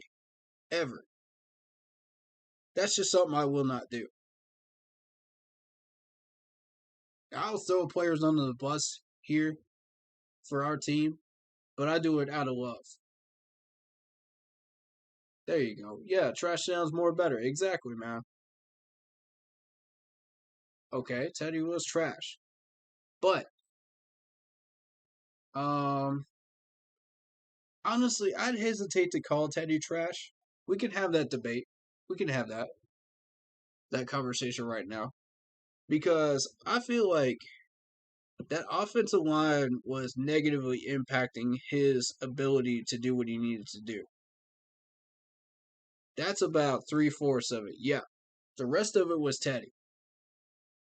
I'll grant you that. The rest of it was Teddy. But that offensive line made it tough on every quarterback that came through here. Since 2015. Every one of them. Dude, it wouldn't matter even if we had Tom Brady. Tom Brady would even get sacked behind that line. That's how bad it's been. That's what we had to fix it this offseason. That was our number one priority. Alright, so yeah, Joey Slye from beyond 50 yards plus, yeah. He didn't get the job done. There aren't many kickers out there that can from 50 plus. Again, Gano is one of them. You know, one of the few from that era that could still do it. I don't know if he still can or not, but yeah, the O-line has been trash for a while now. Now that we agree on. Fayette.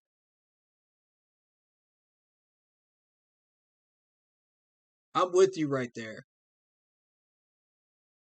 With the exception of Taylor Moton,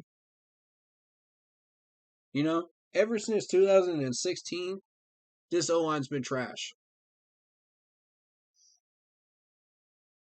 I could not find a single offensive line player that has not been trash since then.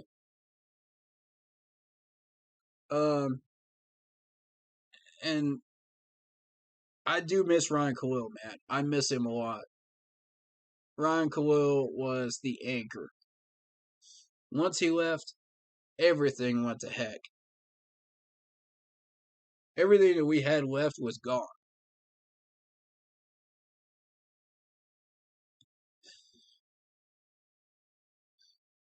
That's the only reason I was mad that we didn't draft an O-lineman with our first pick. Alright, let's get into that. Because I think this dude missed, I think you missed, my conversations about the draft. Because I had some streams about that way beforehand. So here's essentially what happened. San Francisco was the one that screwed up the entire draft in the first round. Okay, yeah, Jordan Gross, but that's old school, man. I'm talking like post 2016. I'm talking 2016 and beyond. That's what we're talking about. So with the draft, San Francisco screwed everything up. They screwed up at least a dozen teams. And let me tell you how that occurred. We knew the Jets were going to get Zach Wilson. That was obvious. They always pick the wrong quarterback. So that leaves Justin Fields out there, right? So you got the tackle from Oregon, who I wanted us to get, who would have totally solidified our offensive line on the left side. You know, then we get Brady Christensen and Deontay Brown, and we are set. You know what I mean? On that left side. We get a couple of guys signed, and we're in great shape. You know? Plus we got Taylor Moton on the right side. You know, Who else do we have over there? Let me look at this roster real quick.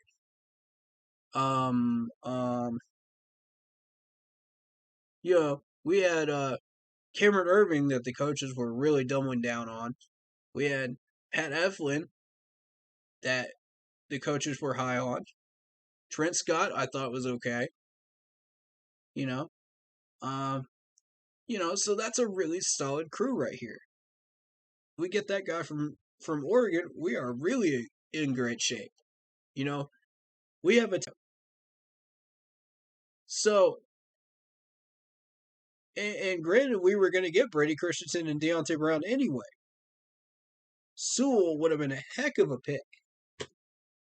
That would have been a mammoth pick for us.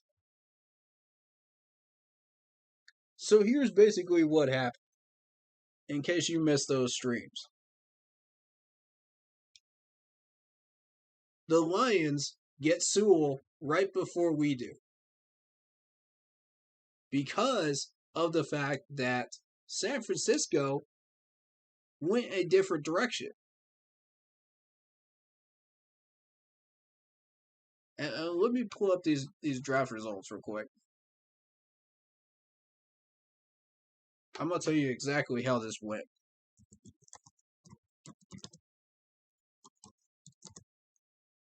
So 2021.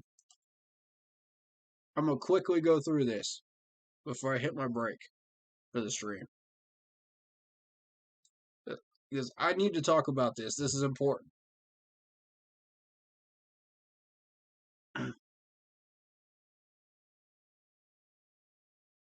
Y'all need to see what went on here.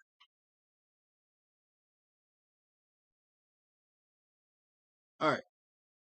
So, obviously we knew Trevor was going to the Jags. We knew that Zach Wilson was going to the Jets. Here's where the problem started, right here. Trey Lance goes to the 49ers. Nobody predicted that pick. Nobody. I don't care how many people bet on this in Vegas. Nobody predicted Trey Lance going to the Niners. Now, this is where you start getting predictions coming in. Kyle Pitts going to the Falcons. Everybody expected that. Jamar Chase. Bengals needed a wide receiver. Makes sense. Jalen Waddle goes to the Dolphins. They couldn't get the first wide receiver pick, so they get the second one. And because these guys got picked, here's Sewell. Because the Falcons got Kyle Pitts, here's Sewell going to the Lions. So now, because Sewell went to the Lions, that messed us up. We couldn't get our tackle. So the next person available on our board was J.C. Horn. We had a choice between him and Patrick Surtain. So we went Horn. And we have been known to go for South Carolina players, so that's not unusual. Now you keep going down the list. Devontae Smith went to the Eagles. That's the third best wide receiver. Not a surprise. They needed one as well. They couldn't get the first two, so they went for him. Now, all of these teams skipped out on Justin Fields. All of these teams. He slips down to 11. 11, folks. Before Chicago trades up and gets Fields. Because the Giants don't need a quarterback. They got Daniel Jones. They're doubling down on Daniel Jones, right? So this screws up the Cowboys. And the Cowboys, I feel like, got the worst of it. Because they ended up having to go for a linebacker when they needed a corner. Because J.C. Horn and Patrick Surtain are off the board. So, they go for Micah Parsons. Best linebacker out there. There's Slater, who I warned y'all about. Watch out for him. So the Jets get Vera Tucker. Not impressive, right? The Jets always pick up the wrong players. Mac Jones goes to the Patriots. Belichick had his eyes on him. Leatherwood, who I talked about a lot, there are no streams, goes to the Raiders. Not a surprise there. Kwity Paye goes to the Colts. Christian Darrisaw to the Vikings. And the Jaguars made out like thieves. They got Trevor Lawrence and Etienne. That's the 1-2 duo right there. Can y'all believe that? First time that's ever happened in Clemson history and NFL history with the Tigers. By the way, as a Clemson fan, I can say that. Greg Rousseau, that's the one I wanted going into the second round. I was really looking at him. And as soon as he starts posting up some numbers for the Bills, I'm going to look at him. But there's your first round explanation there. So I needed to cover all of that. That was important. Because some of y'all missed that stuff when it came to the draft. And everybody from like pick 3 on down to the Cowboys got screwed up royally. I mean, we were supposed to get Sewell. The Falcons were supposed to get somebody else, you know? It just went on down the list and screwed everybody up. So thanks, Niners. God, I'm still salty about that one. I like Horn. Don't get me wrong. I really, really like Horn. I feel like we got the right pick. But I'm still salty at the Niners for that one.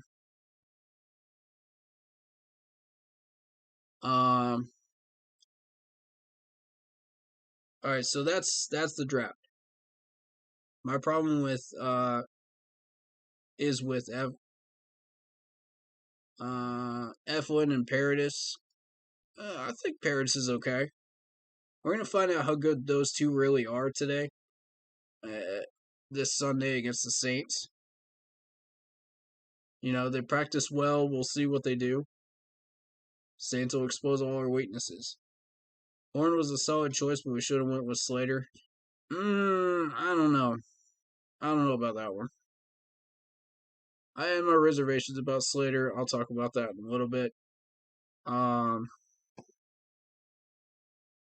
But yeah, if y'all miss anything, go back and check out my prior streams, for sure. There's a lot of information that people miss because they don't do that. So I highly encourage people to do that during the middle of the week. But I go live on Saturday at 5 p.m. Eastern Standard Time for pre-games and stuff. My video for the stream schedule is out on YouTube, so if anybody missed that, go check that out. I had one person message me, I think it was LD, that messaged me about that. So, yeah, go look for that video. I send it to him. If you need me to send that video to you, I will be happy to do so. Just message me on Facebook, and I'll be happy to do that. Or any prior stream that you would like to talk about. Alright, so I'm going to take a 5 to 10 minute break here. And we'll get some tunes going. But I want to thank y'all for sticking around here. I charge Tiger $20,000 for this beat. I charge Rick Ross $30. I don't even know what's going on with that ad, but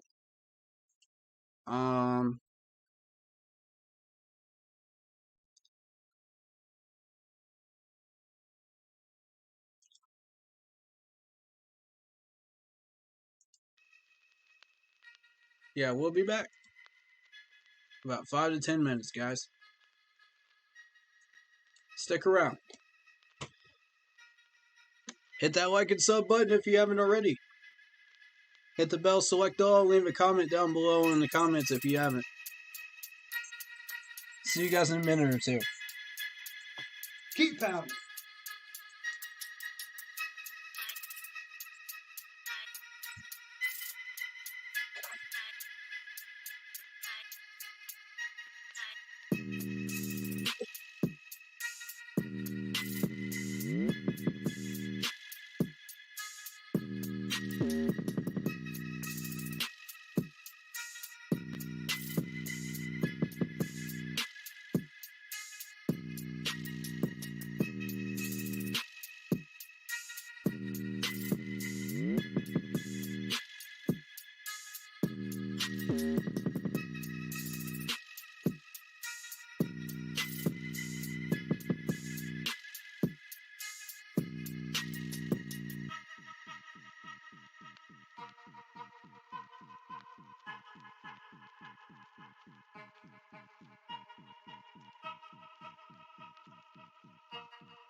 Merzo got the Glock, ho.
Merzo got the Glock, ho.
Merzo got the Glock, ho.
Merzo got the Glock, ho.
All right, guys. Let's do this.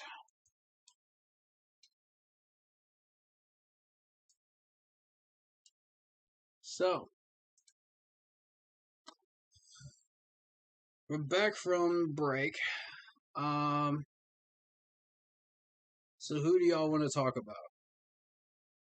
Name a player, we'll talk about him.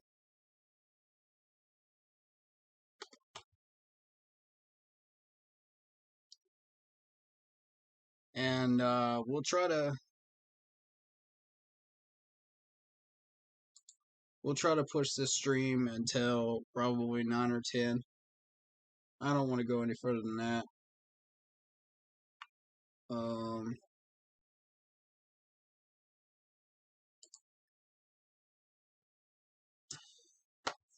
But yeah. Let's see what we got on this Saints depth chart here.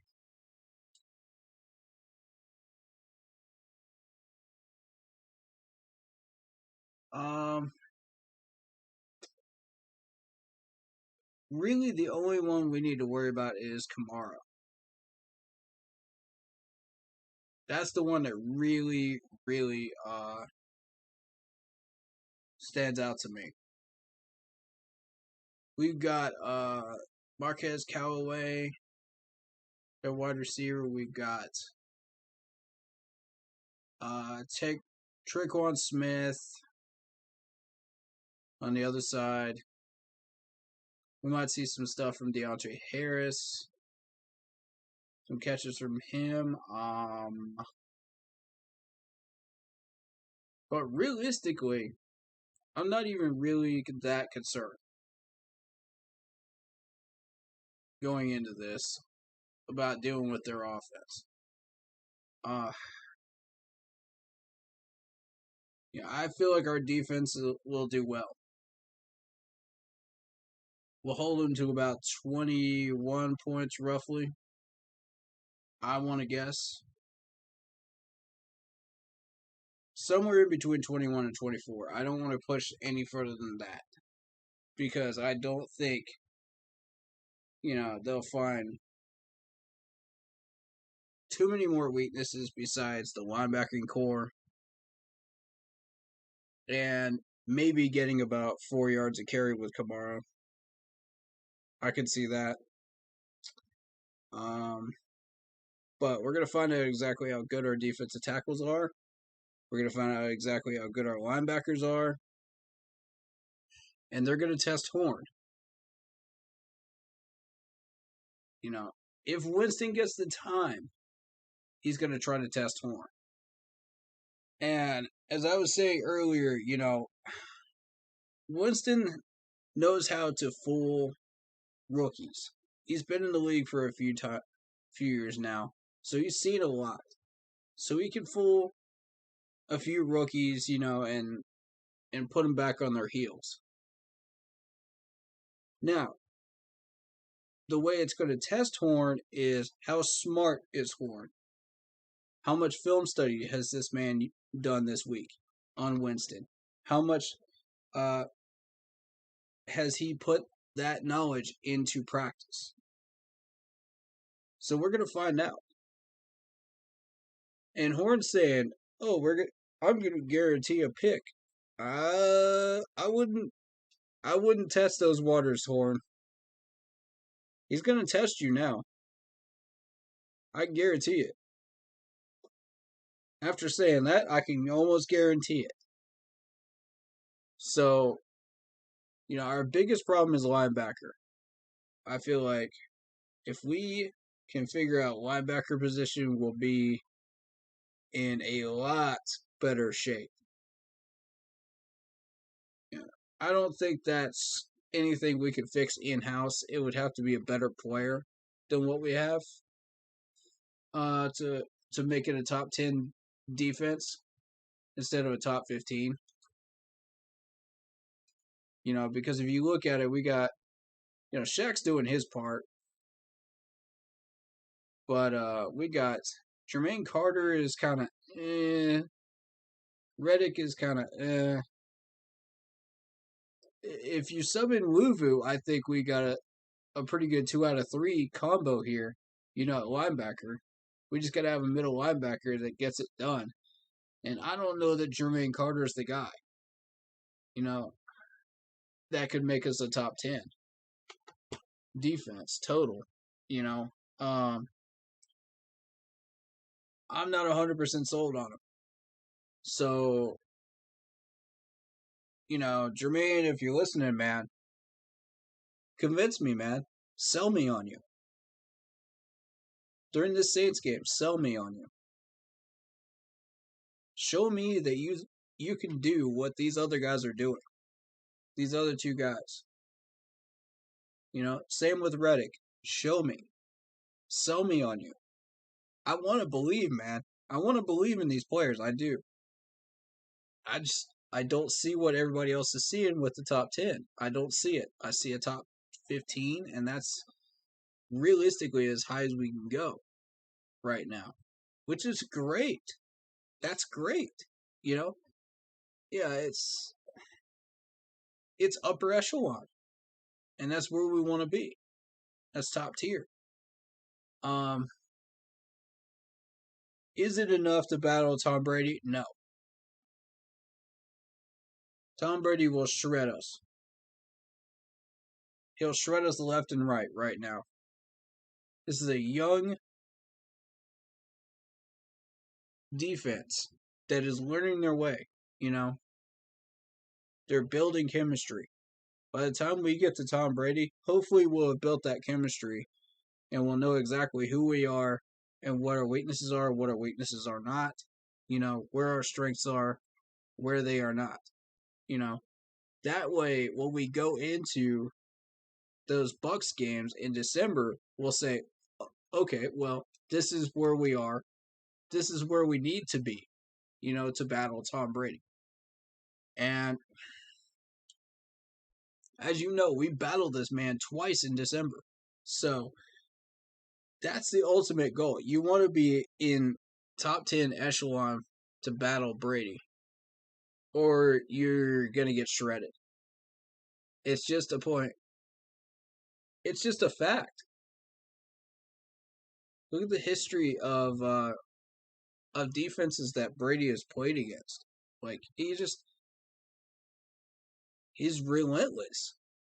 So we need a relentless defense to be able to battle that.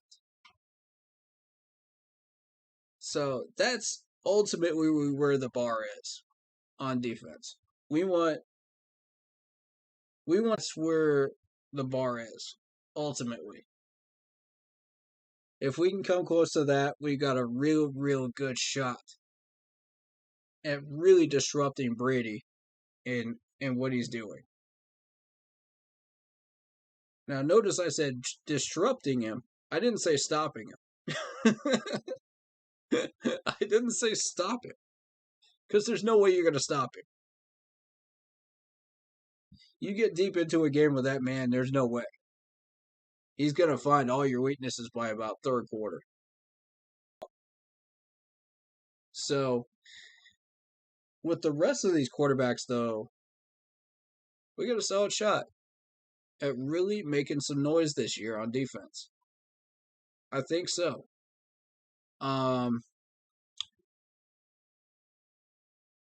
Yeah, Kamara's been a problem for us. I want our defense to make a statement to the league this week. Absolutely. Yes, sir. I can see Chin absolutely coming downhill and blowing up Kamara. That could happen. That could definitely happen. We need to upgrade at Burris at safety position. Do we? You think Sam Franklin's the guy? I don't trust Sean Chandler. That's the guy I don't trust. You put Sean Chandler in a goal line situation inside the 5, that's 6 points. I'm sorry. That's 6 points. This man overextends the gap every single time. Every time. And we can't have that. So, I want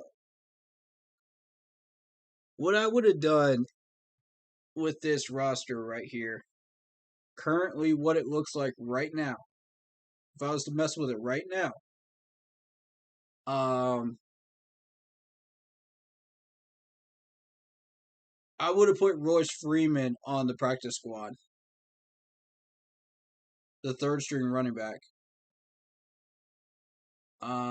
Because I trust Christian McCaffrey, I trust Chuba Hubbard, and Richie does not belong in tight end spot. What is this man doing in tight end spot? In running back spot when he needs to be in tight end spot. Richie's tried out in training camp as a tight end. What is he doing at four string running back?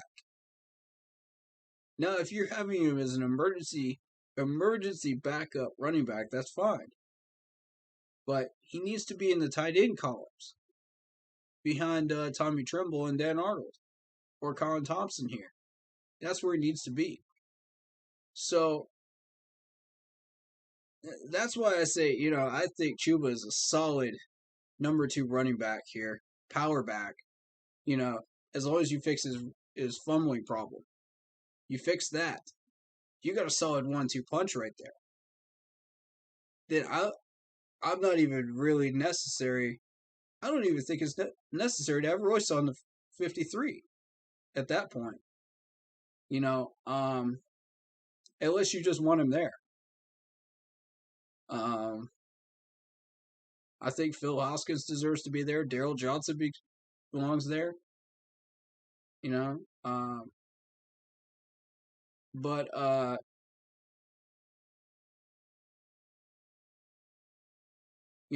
I don't trust Sean Chandler. I would take him off the 53 and put him on the practice squad and put in Hartsfield. That's exactly what I would do. I mean, we've given these guys all a chance in training camp and preseason. So, to me, those are the right moves to make. If you still think that Royce is necessary at number 3 at running back because Chuba still has that fumbling problem, absolutely. I've got no problem with that. But if he fixes that and is catching, Royce is just there as an emergency backup at that point.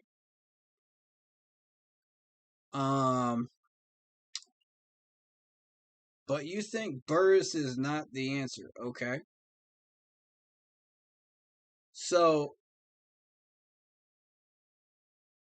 if you're going to take out Burris, who are you going to replace him with? That's the question. Because whoever you move, you have to replace him. That's the rule. That's the rule of thumb in the NFL. On any 53-man roster. If you cut him, if you put him on the practice squad, or if you trade him, you got to have a replacement ready to go. You got to know exactly who you're putting in. Okay, you say Franklin. Okay. You think Sam Franklin's the guy. All right. So in other words, you think these two should be switched. All right. Yeah, I agree. I agree with you. I like Franklin more than I do Burris. I happen to agree with that. You got a point. I like Luvu more than I do Riddick. I like Gross Matos over Fox. At the moment, I like Bravion Roy over Daquan Jones.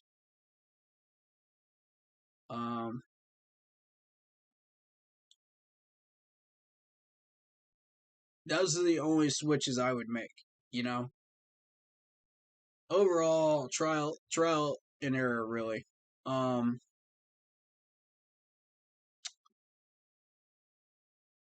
I have my reservations about Stanley Thomas Oliver, too.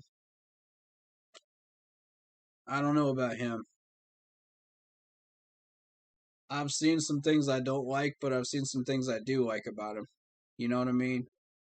It's a it's a Dante Jackson 2.0. Is really what it is. Which is not a bad thing, but it's not a great thing either. Because Dante did take some plays off in the last couple of years. You know, he was in the wrong positions and the wrong spots, and part of that was on the defensive coordinator. I'll grant you that. But I don't know, man. Stanley Thomas Oliver has been burned a few times in preseason, man. I don't know about that dude. But, you know, I'll give him the benefit of the doubt. You know, I don't have a problem with him being on the 53, but I've still got questions, is what I'm going to say on that one. Chin is better suited to be a strong safety. We need rangy free safety with hawking skills so that Chin can play strong safety instead of burst. The problem is Chin is the best free safety we have. That's our biggest weakness on D. I agree with you up until the last sentence there. He made a play. And I'll tell you why I think safety is not our biggest weakness. Linebacker is. Okay? Linebacker depth is our biggest problem. Reddick has not impressed me. Jermaine Carter has not impressed me. Clay Johnston has not impressed me. Julian Stanford has not impressed me. That's 4 out of the 6 linebackers that have not impressed me at all. And they're looking... That linebacking core is a little rough, man. It's a little rough. I gotta be honest. I don't know, man. I think these quarterbacks are going to start testing that linebacking core here soon. And Winston's going to be the first one to do it. So we'll find out. I think we put enough heat on Zach Wilson that he didn't really get a chance to test it. So, you know, we got lucky there. You know, it's the Jets. They didn't have a very good offensive line, so we put the heat on them. And we made sure that they knew that we were not going to let up. You know, the Saints, it's not going to be that simple. Their line is average.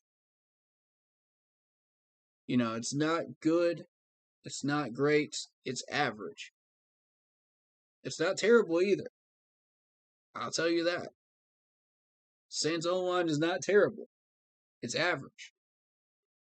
We're still going to get some heat on them, but not as much heat as we got on them on the Jets. So, consider that. These linebackers will be tested a little bit more than usual than they were last week. That means you're going to find out exactly who Jermaine Carter is, who Reddick is, you know, and who Clay Johnston is, and who Julian Stanford are if they get put in. You're going to find out exactly who they are and what they can and cannot do when they get subbed in.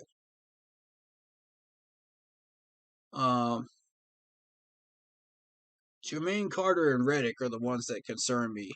You know, I'm not sold on either one of them. I'll tell you. Even after last week, I'm still not sold on either one of them. And I'll tell you why. It's the Jets. You know what I mean? It's the Jets.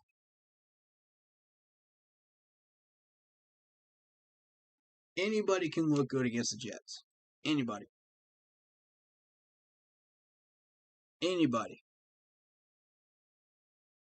So, 2/3 of those numbers are what these guys are capable of doing. And these guys don't miss tackles. They don't. I'll tell you that right now. Our tackling was top-notch against the Jets. If we employ that same tackling against every team this year, we will be fine. That will stop the yards after the catch. Then the next step is pass deflections. And the next step after that is interceptions. That allows the press rush to do their job even better. And the linebacking core to get that pressure off of them. For Chin to go crazy, to do what he does. So, you're exactly right, Faden. We need these guys not to miss tackles. Exactly. That's the starting point. That's why I say whenever I build a defense, anytime I build a defense, I want guys that can tackle. You do not want guys that cannot tackle. You get guys that cannot tackle, you're automatically already screwed. You've already shot yourselves in the foot on defense. But these guys can tackle. I feel very, very confident on that one. I did see a few missed ones. That was more so on Burris, I think. Burris and I want to say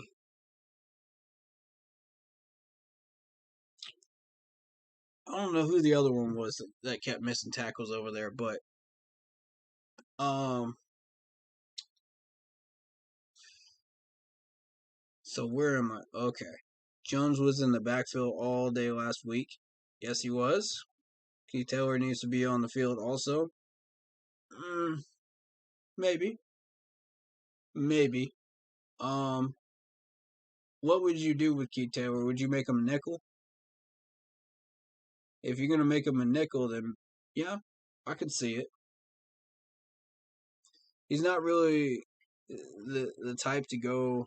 If you need him there, absolutely.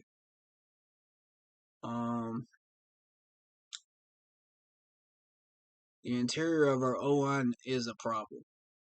I'm hoping the Rooks will be able to be better mid-season. The offensive line, we will find out exactly what they can and cannot do this game, tomorrow. We will find out exactly where our issues are on the offensive line, if we have any at all. And I'm hoping we don't have any at all. But we're facing an average to below average pass rush because two of their defensive ends are not even going to be playing. So, normally I would say their pass rush is a little bit above average, normally, with everybody in, starters included. But right now it's average to below average because they don't have those two defensive ends. So, we need to take advantage of that. And that offensive line tomorrow has to make a statement that they are solid, that they're not going to move, they're not going to be drawn off into false starts, they're not going to do stupid holding penalties, they're not going to shoot themselves in the foot, they're not going to beat themselves. They need to make a statement tomorrow. That's what I need to see from the O-line. And I need to see everybody hit your blocks, hit your blocks. Stay in your lanes. Don't get confused. Don't get out of your lanes. Don't miss your blocks. Or Sam Darnold's going to have a bad time. And the entire offense is going to have a bad time if that happens. So I need that line to stay rigid. We all want to see that. We all want to see that, folks.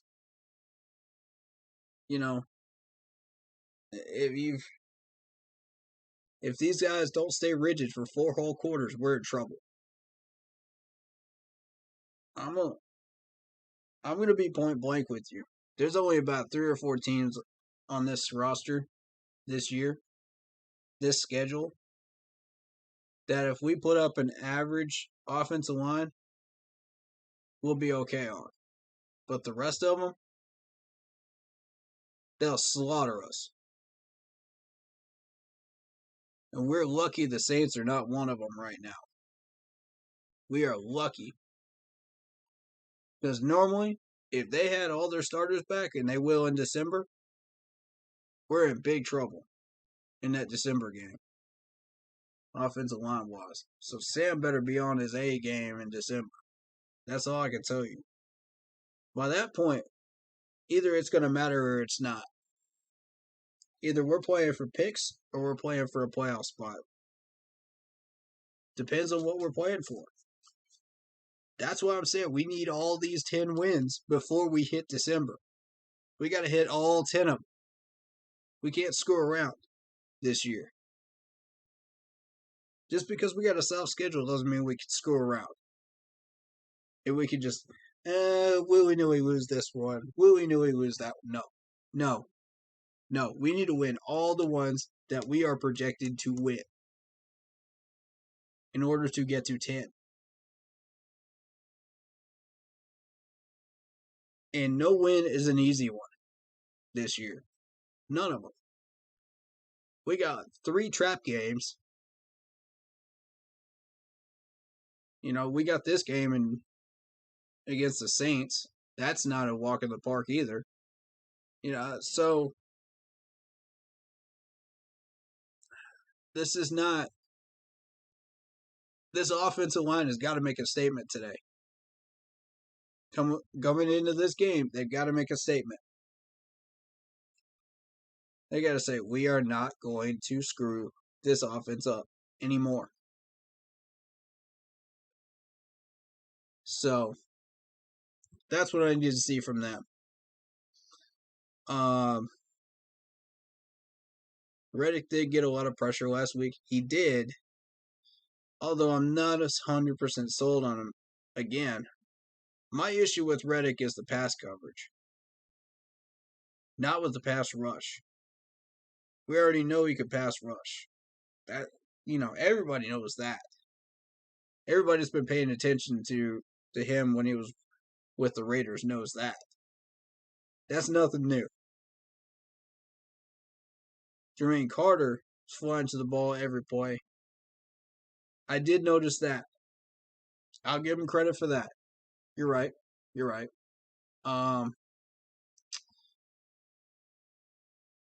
Again, awareness may be an issue with Carter, I think. I would hesitate to even say that. Pass coverage is really my issue with him, and pass rush. But, I think he's okay. As a linebacker, the middle linebacker, he's okay. You're not in the red danger line, with Carter, but we could certainly do better. That's what I feel like, Just my thoughts on him. It depends on how fast he is. Who do you mean? As far as how fast they are? Oh, you're talking about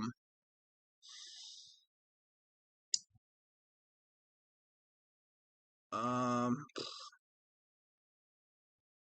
just trying to see who you're thinking about. I think you're talking about Riddick. Or Reddick with the pass rush. Is that what you're talking about? How fast he is? Or are you talking about Carter? Because Carter doesn't really display that speed that you're looking for at middle linebacker. And granted, none of these guys are going to be like Luke and Thomas Davis, right? You just don't expect that. Not anywhere close. You expect probably average, right? Average linebackers. Realistically, that's what you're going to get when these guys retire. These types of players retire. You get average or slightly below average players, to fill the void. to make up for the money. So realistically, that's where my brain is right now on that.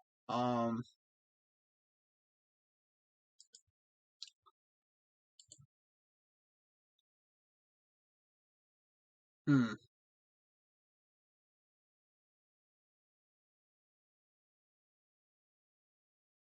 I'm just checking the last of that Clemson score, 14-3 over Georgia Tech.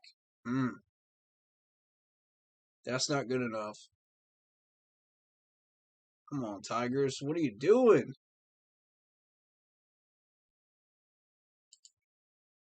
I don't know. That offensive line of theirs is a mess.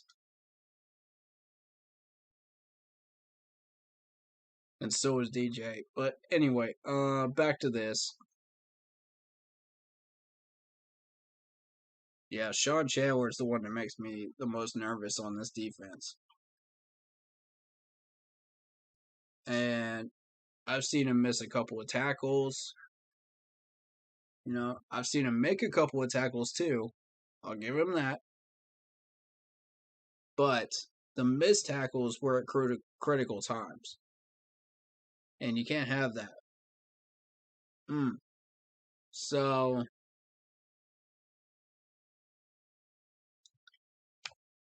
did you guys notice that when they put in Gross Matos, he actually had more pressure than Morgan Fox did? Did you guys notice that? They didn't put him in very often, but when they did,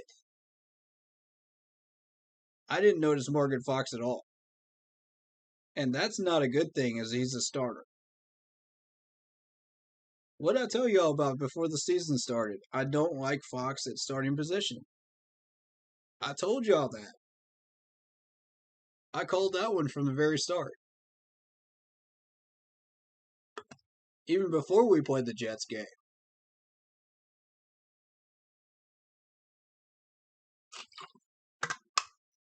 So, that in mind, you know, offensive line wise, I think we'll be all right. Even if we get a couple of injuries, I'm not even worried, really. You know, if John Miller goes down, we got Dennis Daly. If Dennis Daly goes down, I'm not even worried because we got Deontay Brown's a solid guy, man. I like Deontay Brown. I like him. You know?